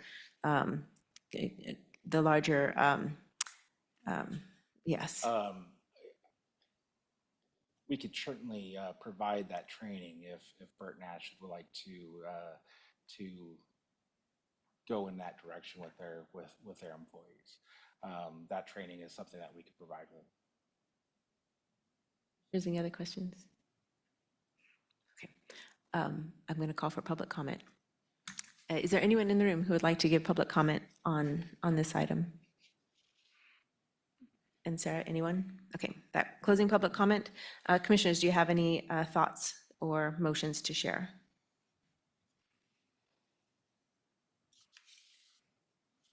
Happy to make a motion. Just want to sort of underline the fact that this is using dollars that were projected to be used in another way. This is not an additional budget add.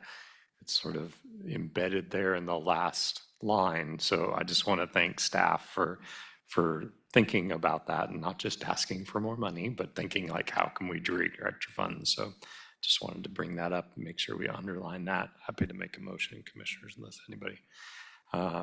Motion to redirect up to $45,000 from existing funds in the Douglas County Crisis Line budget to purchase enhanced communications and geolocation tools as MRT dispatch transitions from headquarters Kansas to Douglas County ECC. Second. Again, I very much support this as a safety measure. All in favor? Aye. Thank you. Motion passes. And now I believe we'll pitch this back to possibly Sarah, the classification and compensation study from McGrath. Thank you, Commissioners. I'm going to invite Michelle Spear to the podium too. Oh, well, Michelle's available to answer any questions. I'm moving Melena Mays from McGrath Consulting into the panel. So I think you're going to give us the presentation. You should be able to share your screen. Wonderful. Good evening. Can everyone hear me okay? You can. Thank you. Wonderful. If you just bear with me for just a moment so I can find my screen. And because I cannot see, are you able to see a PowerPoint introduction there? We're up. Yep. Wonderful. Thank you very much. Well, good evening to the commission. My name is Melena Halverson Mays, and I am a senior consultant with McGrath Human Resources Group. We are the firm that has been selected to work with the county to update your compensation and classification system. And then we've also been asked to take a look at your benefits. I thought it was timely to speak with you about the project and what we have been able to accomplish, what we have found so far, and then to talk with you about what's going to be happening the next couple of months here as we really start to dive into the data and build your recommendations. A little bit about McGrath. We are a public sector consulting firm. We specialize in compensation and benefits. We are a nationwide company, and so we serve multiple clients across many different states, including the state of Kansas. We have been doing this now since the year 2000, and I have been with McGrath now for about 10 years working on compensation and benefits for them. My background is in human resources. I spent about 20 years as an HR practitioner. 15 years of that has been at a county in human resources. And so I very much appreciate working on the county projects because I do have a real good understanding of some of the dynamics that might occur at the county level. So I've got just a few PowerPoint slides that I want to walk through with you. I know that you have a copy of this already, so I'm not going to go through everyone verbatim, but this one's a really important one because as I've been talking with clients in all areas, including your area, there seems to be a recurring conversation of it feels like we keep doing something with our wages, but we can't seem to get caught up. It always feels like we're behind. And the reality is that that feeling that you have is pretty accurate. And that's because there's been a lot of movement in compensation since 2020. And actually, there were some trends that were starting before 2020 when we started to see that there was more loss of the workforce within the public sector. And that's because about a third of the workforce nationwide in public sector is age eligible to retire. And organizations have been struggling to backfill those positions.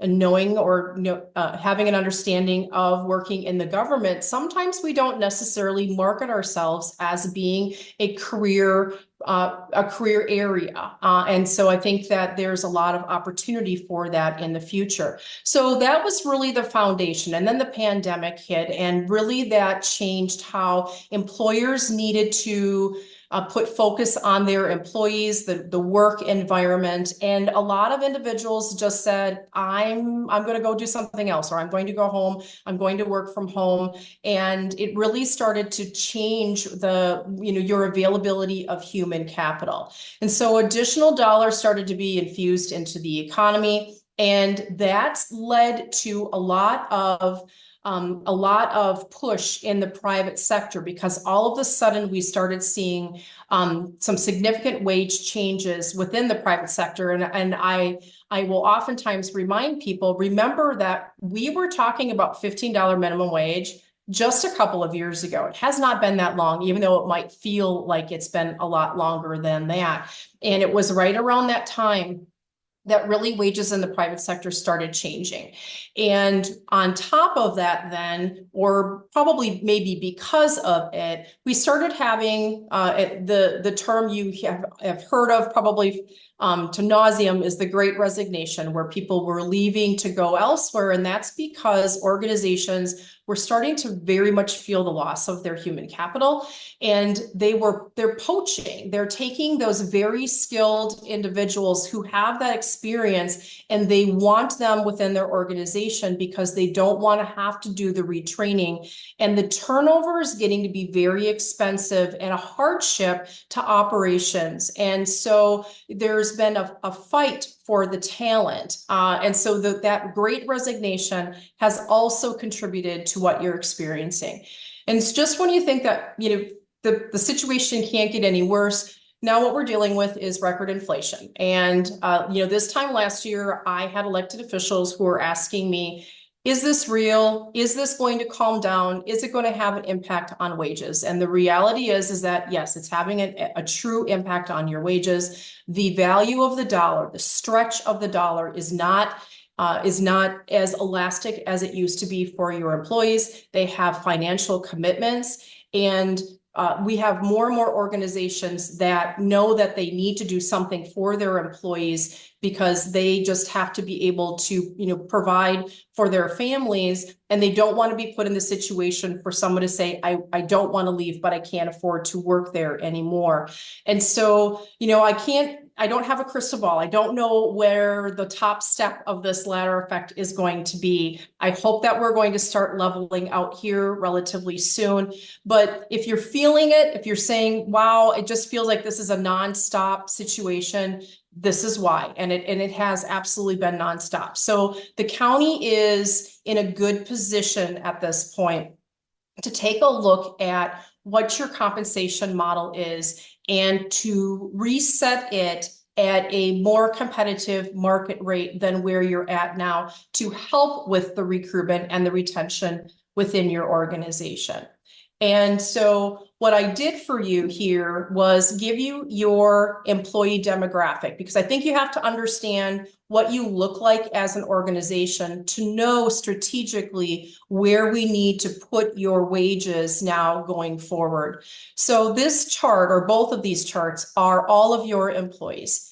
And they have been plotted in two different graphs. The one on the left is all of your employees by age band, and the one on the right is within those age band, what is the years of service to your organization? Overall, what we're finding is that you have an average tenure of your personnel of 8 years, and you are above average. The national average is 6.9 years. We've been watching that number decline.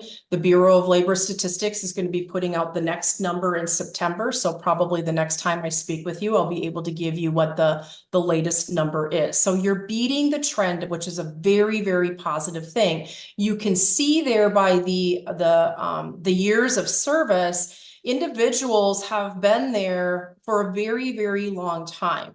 And you have a very nice cross-section of generations. But what that means for your administration and human resources is that you might have a dichotomy of need. You might have older workers who have differing needs than maybe a newer worker who's just starting a family. And that's going to become important when we start talking about benefits. We're not going to be talking about that here this evening. That's going to be a little bit later in the process, but just kind of keep that in mind.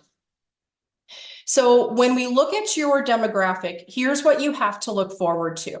Right now, you have 30% of your workforce that is age 50 and over. And what that means for you is that about a quarter to almost a third of your folks, they are or could retire as soon as they hit that age and time and service eligibility. They can go. You're not going to stop them from going. They want to start the next phase of the rest of their life, and you want to congratulate them for their time in service. So you know that as an organization, you are going to continue to have recruitment needs over the course of the next decade that you cannot prevent.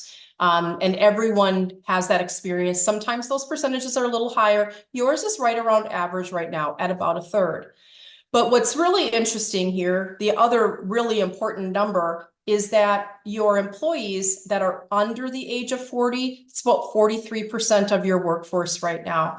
And so these are your very, very mobile workers. They are not necessarily tied to Douglas County. They might go work at the community next door if they understand that they're going to get paid a little bit more for that. They are the ones that you run the risk of losing and that you don't hold on to them very long. So you train them and then they go somewhere else, which is very, very expensive and has that operational impact to the organization. So for that, when I look at what your needs are going forward in the future, we do need to worry about recruitment because we know you're going to lose individuals. So we have to be focusing on making sure that your salary ranges are market competitive to be able to bring in your human capital. But then we also need to make sure that your salary ranges are going to be competitive enough to retain your folks because you don't want them to go.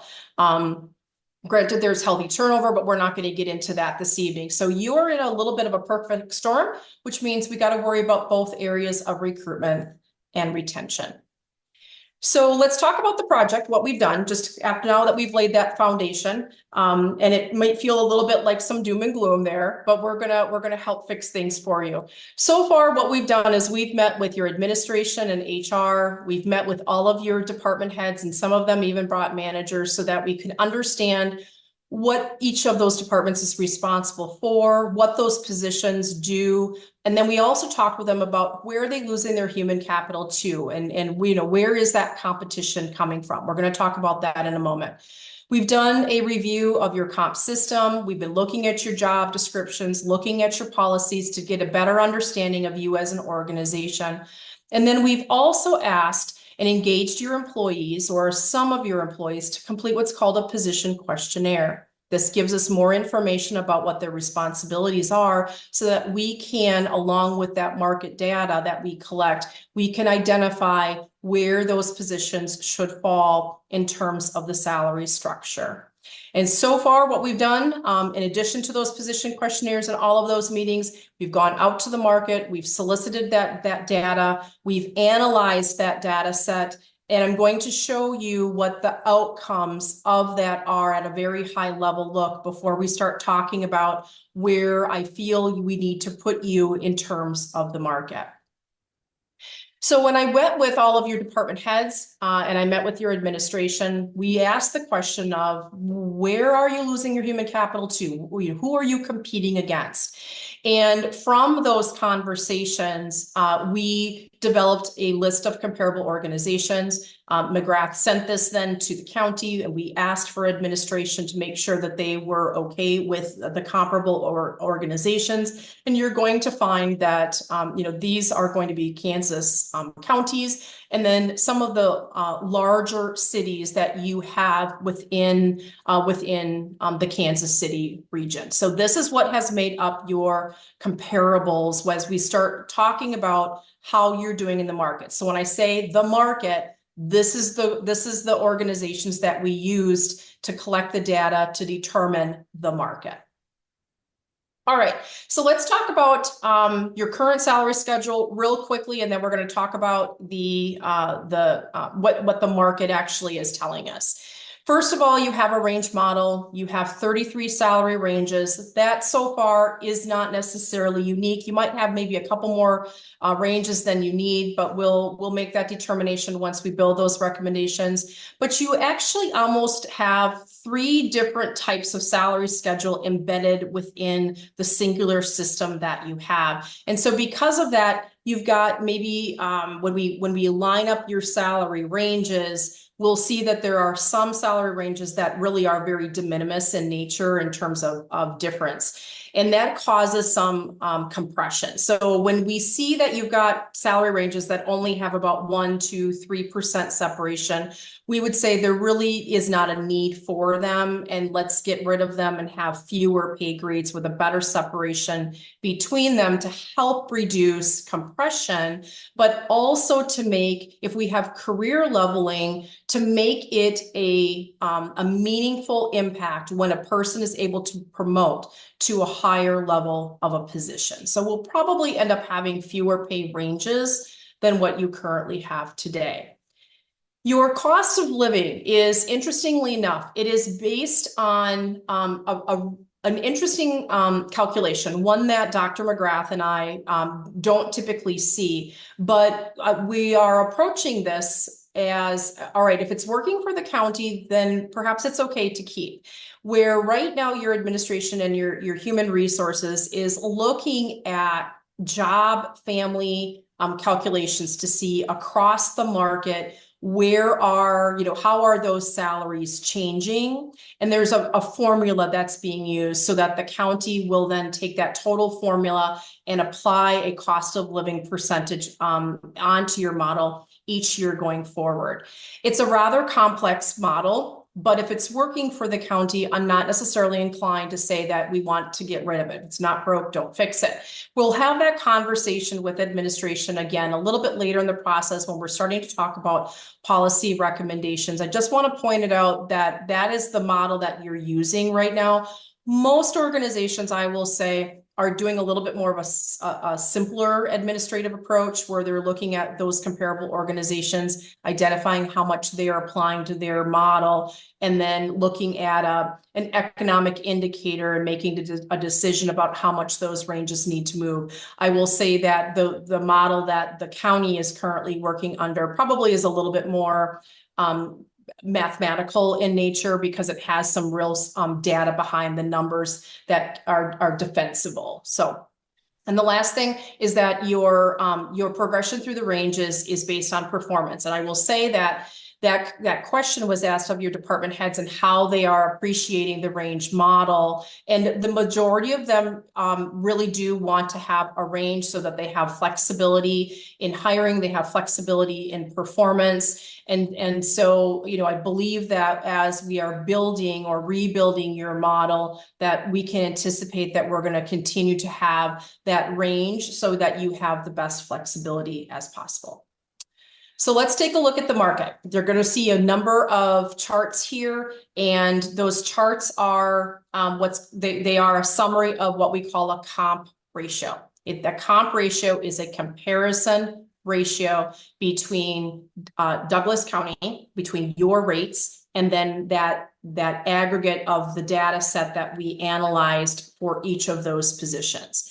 And we analyzed you at the 70th percentile. The 70th percentile, as I understand, is the philosophy or the strategy that the county has historically had in compensation. And what that means is when you have an entire data set, you will only have about 30% of the other comparables that are going to pay more than you. So you're above average. You've pushed that needle a little bit higher than the average. You're not going to be the top, but you're not going to necessarily be average either. And so when you see the numbers, a 50% comp ratio means that you are average to that 70th percentile. Okay, so we have the 70th percentile and we have a 50% comp ratio. And then there's this accepted deviation. And that deviation of the comp ratio means that we can go down as low as 45% of the comp ratio, which means you might be just a touch under the market. And we can go higher than that. We'll deem that all to be market competitive. Anything with a comp ratio that shows 45 or less, we would say that's not market competitive. And we're going to have to make some changes to boost those ranges so that those positions are going to be in a more competitive range. So overall, this is what we found. We've got three separate graphs here that I'm going to quickly run through, because what you're going to find is that there is some good consistency here between your minimum, your midpoint, and the maximum of your salary range. And how you're going to read this is blue means that the comp ratio is 50 or above, which is a good number.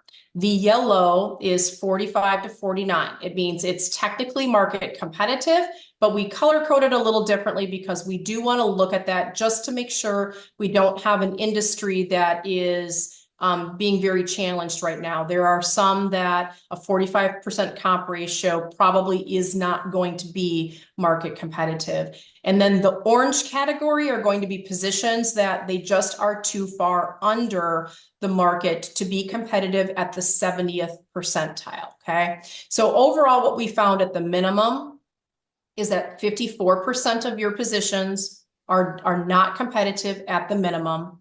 And you're going to see the trend here very consistently at the midpoint. You've got about 50% of your positions. And then at the maximum, you've got about 52% of your positions. So about half of your salary ranges will absolutely need some adjustment. Now, the position analysis that we're doing might also change a few positions and whatnot, just for that internal comparability factor. So I don't want everyone to be surprised when they see this whole new model and that, we might have more than 50% of the salary ranges that have moved. We do have to also consider position analysis, and that's not part of these charts. These charts are really just showing you raw market and what that's telling us for your organization. So with that, one of the questions that I have that we start talking about at the beginning of the process, and then we have this conversation about midway through before I really start focusing on developing the new recommendations, is on a philosophical basis. And this is, you think about compensation strategy. Where do you as an organization want to or feel you need to align your wages against the comparable market? There are three primary options that you have. The first one is that you can be a leader in the wages. It doesn't mean that you have to be the highest paid, but it would mean that you're going to be above average, and you hope that that is going to give you a little bit of a competitive edge to get people to apply. And then they think about all things Douglas County in totality, because we know it's not all just about wages, but we want you at least to be, at the table in a consideration. You can be average to the market, which means that we're going to put you in right around the middle. That means half of your organizations are going to pay more than you, half are going to pay less than you. Those are organizations that just say, we would like to pay more, but, we may not be able to afford to do that. And then we've got those organizations that they cannot do either, and that they are going to be under the average. And there's typically a financial impact. There's a reason why they can't be there.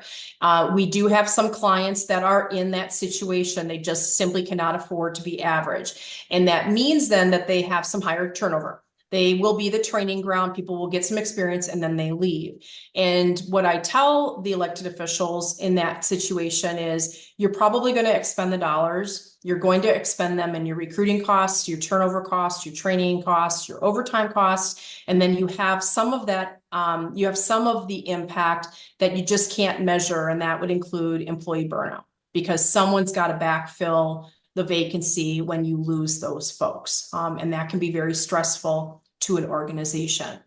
So considering that the county has historically been at the 70th percentile, my recommendation, barring any conversation that we have here this evening, is to establish your salary ranges at the 70th percentile and get you back to where you were strategically the last time you made that decision in one of your previous studies. And I'm sure that we'll have some conversation or some questions about that at the very end.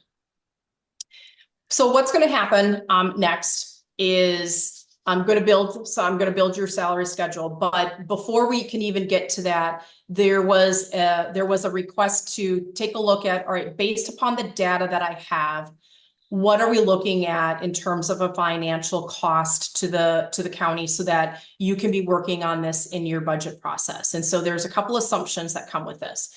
The model that I did the estimate on would be effective January 1st. And that we would be putting, all of the employees would be put onto the new salary range based upon their current existing wage.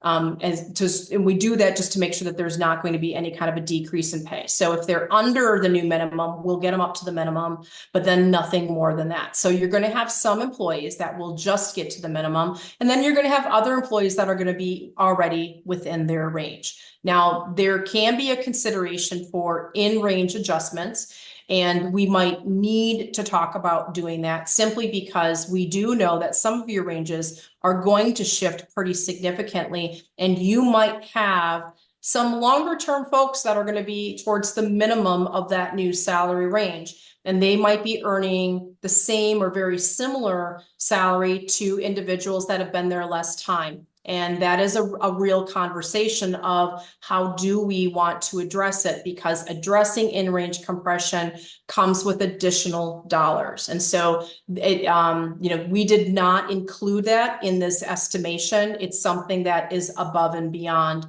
for conversation. But we do want to make sure that in this assumption, no employee takes any kind of a loss. So with that, right now we are estimating, and I know that feels like there's a big range there. 1.4 is really the minimum that I'm expecting. It could go up to 2.2. I'm not sure that we're going to hit 2.2, but I want for the organization to be prepared for that. I'm hoping that we're going to come in a little south of 2, but definitely your basement on this one is 1.4. That excludes any type of benefit roll-ups that you might need. It excludes any kind of in-range adjustments, and it also excludes if you are going to put any kind of a cost of living onto these salary ranges, because this is all 2024 market data. All of your comparable organizations, they're getting ready to decide what to do with their salary ranges. And so there should be a consideration of how much do we move these new salary ranges so that you're not out the gate going to be behind the market. So there's some additional conversations to be had with that. So with that, just very quickly, this is the timeline. I'll be working with your administration on this. My goal is to have some recommendations around the end of July, the first part of August. And once we get to that point, then, we usually are talking about a completion of, usually about 60 days out. That really is dependent upon how much time the county needs to analyze my recommendations, but that's generally the existing amount of time that we need. So we expect that I will be available and wrapping this project up here in a couple of months. And I'm sure that I will have the opportunity to see you all again. So with that, I would love to take any questions that you might have. Thank you. Commissioners, do you have questions? Elena, can you stop sharing your screen? Thanks. Absolutely. No questions? Go ahead, Sarah. I was just going to say, so commissioners, this really was, something we wanted to put in front of you in advance of the preparation for the 2025 budget. I've had conversations with McGrath about numbers to use to fund the market adjustments, and I'm working on putting those into the final proposed budget information. We're in the final stretch of putting all that together. So we are just really working with big round numbers at this point in time, so that we can continue to do the detail we need to do to bring back more specific information at a later date. And I do appreciate having this level of data available to us to kind of prepare us for what is the details that are coming forward. We've known that we were behind our colleagues in the city and in nearby locations. So I actually thought it could be worse. So I will open this up as a public comment item. Is there anyone in the room who'd like to make public comment on this one? Come on up. Hi, Patrick Schmitz, Lawrence. I hadn't planned on talking about this, but I just want to applaud the county for doing this work, having just completed it for our own organization after not doing it in a really good capacity for years. Found a lot of value in it, so I really appreciate that the county is doing this. Having a consistent workforce is incredibly important for the citizens so that we get consistent services and knowledgeable people serving us. So really appreciate that. Look forward to continuing to watch it. I don't know when the last time you did this, but I would certainly recommend you already start planning for when you do this again and do not let it lapse. Thank you. Thank you. Is there anyone else who'd like to make public comment on this item? And anyone online? Okay, that we're closing public comment, bringing back to the commission. Actually, I would ask Sarah, I believe this is something we do on a very regular basis. What is the timeline of that? Well, it depends on which piece of it. So the last time we've reviewed position descriptions like this was 2013. So it's been a long time since we've done a comprehensive review of position descriptions.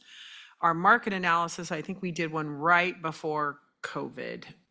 So it's been about 4 years. Because I remember getting it and going, well, that's no good. We might as well start over. All right, this is for information purposes only, so we don't have any action to take on this item other than to receive that, and thank you for being here with us and walking us through that. It was very informative. Thank you. And for that, I think we can move on to our next item, which is with Public Works. I see Chad was here, and this is to consider the approval of the kind of early engineering services for Wakarusa Drive. Hello, Commissioners. That's right. It's time to get some help on Wakarusa Drive. We have not got any formal design work done yet, and we've done some in-house work that's sort of draft and penciled out, and with some of the things we've got going on right now in the department, we're too busy to get going on some key pieces that we really need to have in place.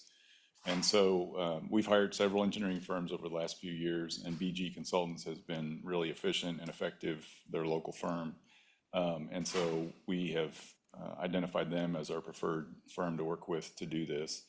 The reason is that it's pretty basic stuff. They're good at managing the things we need. And those things are listed in the memo, but I'll just quickly kind of cover what those are.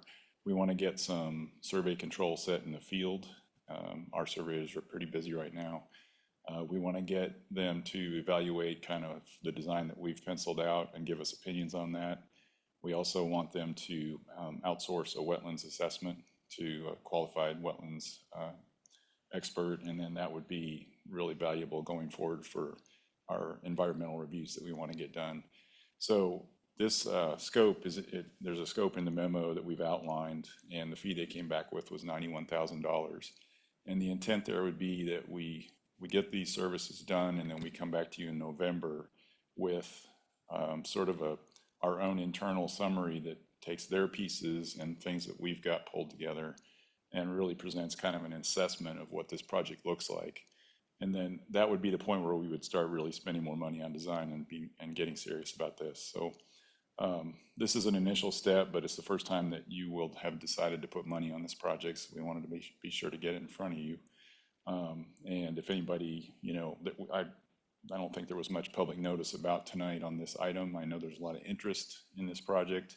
I'm happy to talk to anybody at any time about our timeline if there's a concern with that. We certainly didn't want to make it like we're, moving on down the road, so to speak. So with that, I'll just point a little bit in the packet we've got on the second page of this item. There's a map of KDOT's interchange that may be interesting to folks. At the south end of that, it shows a roundabout that has a south leg that just projects and then doesn't go anywhere. That's our connection point, okay? So that kind of shows you where we would pick up and keep going. It also shows you how KDOT's really paying for a lot of Wakarusa Drive. We're getting a lot from that project, which bid last week, by the way. The South Lawrence Traffic Way project from Highway 59 all the way up to 6th Street, that phase, they opened bids last week. And the same contractor that did the east leg was the apparent low bidder, so we'll know soon whether that's official or not. On the following page then, there's a map that's colorful, shows the topography. That's the design that we've come up with internally. So if anybody's curious about what this alignment is looking like, we did some evaluation of the LiDAR topography and crossing the river, and looks a little bit different than the report that we put together 3 years ago, but essentially it's the same. And so that's what we've asked the consultant to look at. One of the key pieces will be that they would stake the center line of this alignment. And this is not our design, but it gives everybody the opportunity to drive out there and look at it. And when we turn around and hire a wetlands consultant or anybody else that we want to review this, Kansas Wildlife and Parks, anybody can visit the site and they'll see our center line staked right through the property there. So the staking of the center line is going to be real helpful. And that's in this scope that we want approval for tonight. Chad, can I ask a question here Yes. while you're on the colorful map? There's two, and that's sort of where it peels off to the east to go around the river. There's two little bumps there, right? They look like little paddles. What are those? Right, we showed some, those would be wetland basins. And the idea was that if we displace any wetlands as we cross that core ground, that we're going to build some wetlands. I know for a fact that we're not going to get credit for those. But from an engineering standpoint, they actually help us.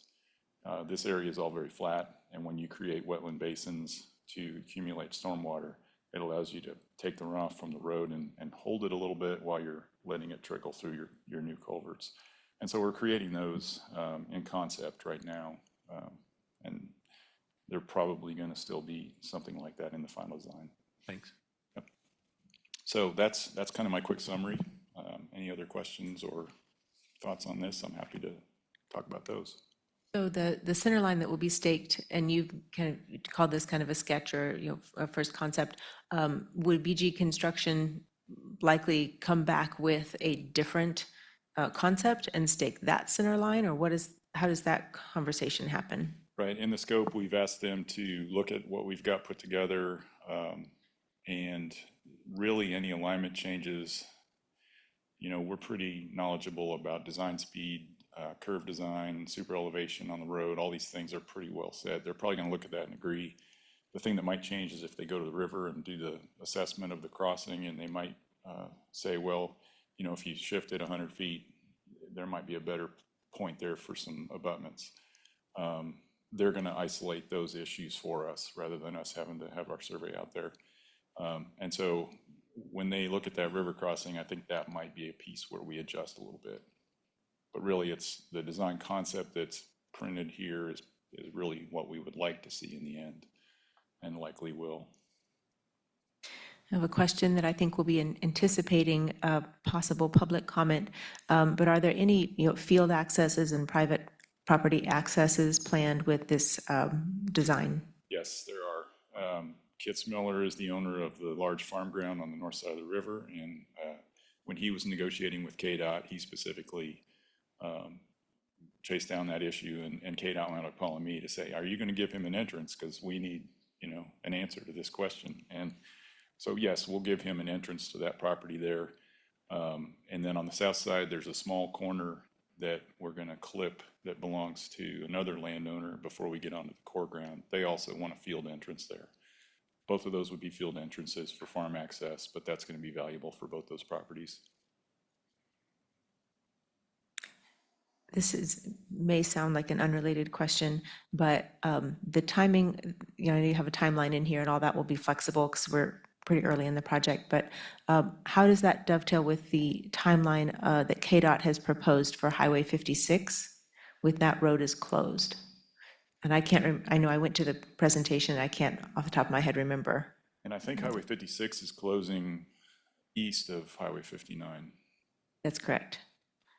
And I'll tell you why that's relevant. But do you know when they were scheduling to do that? I don't know how far they are in that design of that project. Okay. The reason I'm asking is that for the southwest part of the county, the ambulance service comes out of Baldwin.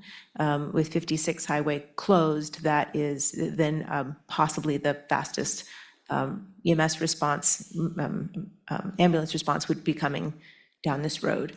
So we talked about EMS response and the need for this road, but that then becomes especially critical if that timing can be made to work out, that while 56 is closed, we possibly have this open, but I don't know if that's even doable, and if not, we will have some other conversations to be had. Okay, and I haven't heard anything about the timing of Highway 56. I'm really hopeful that it's like 2027 or 2028, because I think possibly it is, but like I yeah, said, the I went to the traffic way presentation. is going to be finishing up in 2028. And so it would be better for everybody if they didn't have those going at the same time. I agree. And we can't, really use our road until that interchange is built, and I'm not certain where the contractor is going to want to place that. Ultimately, when we go to bid for our project, it would be great if the traffic way contractor views this as something they can be competitive on and then roll it into the work they're doing. There would be some benefits to them working in the same area, so, and then they would also be able to decide the timeline. And I'm just curious from a county perspective, like who needs to be in that conversation and when we talk about especially the emergency response piece of those two highway projects going on. We'll just kind of keep that on our radar, I hope. Yes, I mean, KDOT is forging ahead with things, particularly recently, like at 6th Street. And we raised those questions, but there isn't really a good detour for the 6th Street closure right now. So I hear from my constituents. Yes, and so KDOT will do what they want to, is sort of the, summation of that perspective. But we certainly, every time we talk about projects, we look at access, because landowners, every bit as important, being able to get to your property, so. But a side note, I do want to really thank you for how responsive you've been to Kanawha Township and working with them as they work with KDOT about that 6th Street, Highway 40. It's been messy. It's been insane, yeah. Yeah. Yeah, the gravel roads, we always say, shouldn't take more than 200 vehicles per day, and they're currently at 3,000 vehicles a day.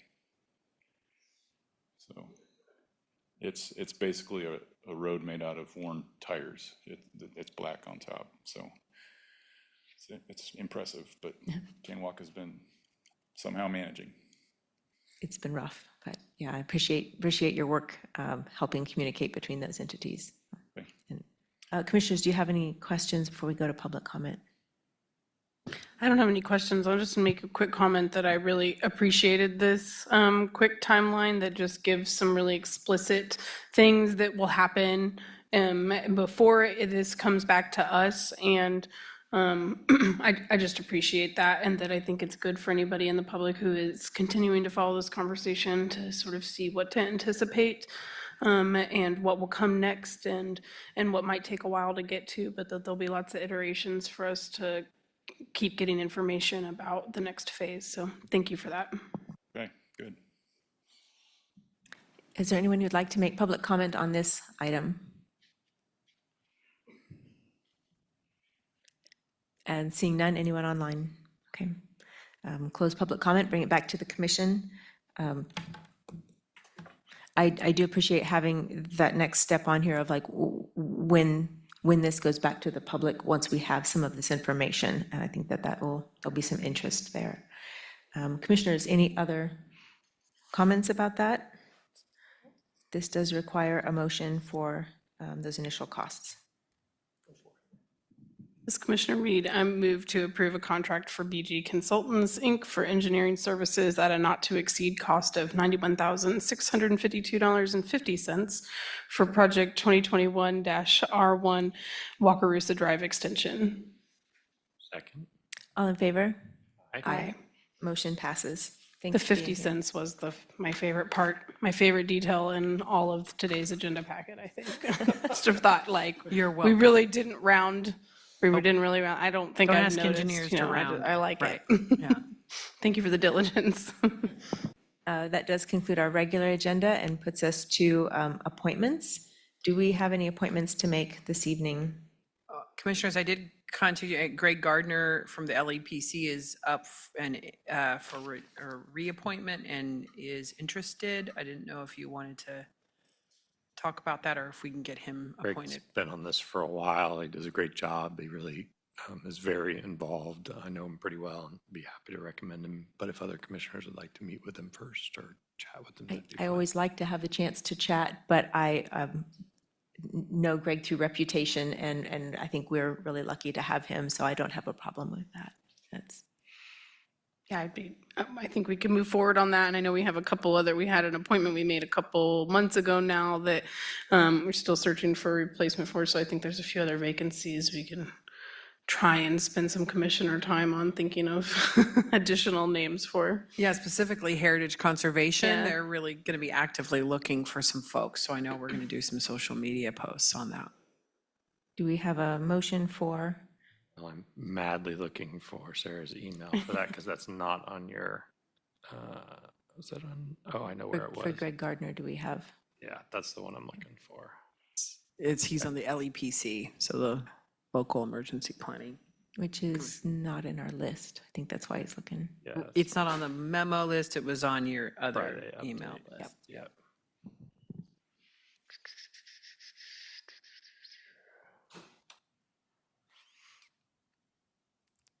Anyone else? There it is. I move to reappoint Greg Gardner to the Local Emergency Planning Commission. Second? All in favor? Aye. Aye. Thank you.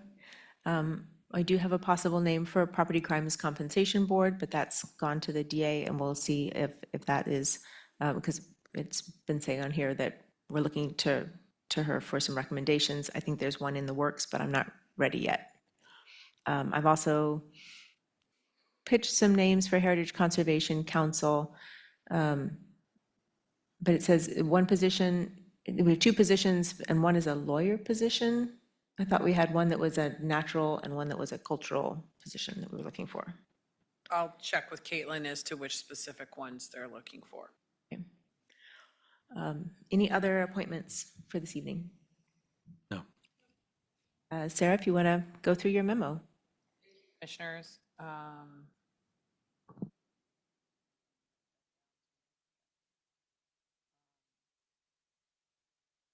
attached is my weekly memo. We've got some updated dates. Specifically, I want to call commissioners' attention to our open house that we have scheduled for the renovation and addition to the Judicial and Law Enforcement Center on Monday, July 1st. So excited to have an opportunity to share those plans with the community. In addition to that, attached to this memo, at your May 15th study session, commissioners asked for some of the background data on specialty courts. So we've attached that information to the report.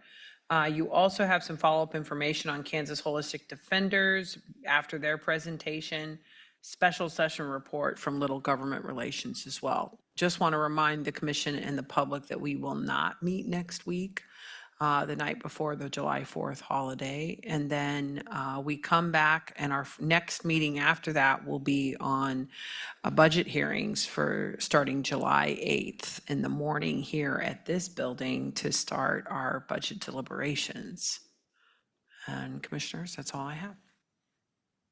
Thank you, Sarah. Commissioners, do you have any other items?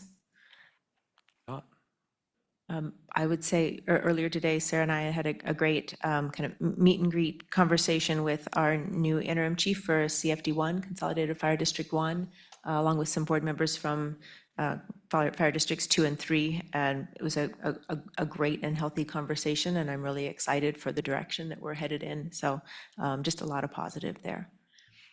With that, if there's nothing else, we are adjourned. Thank you all.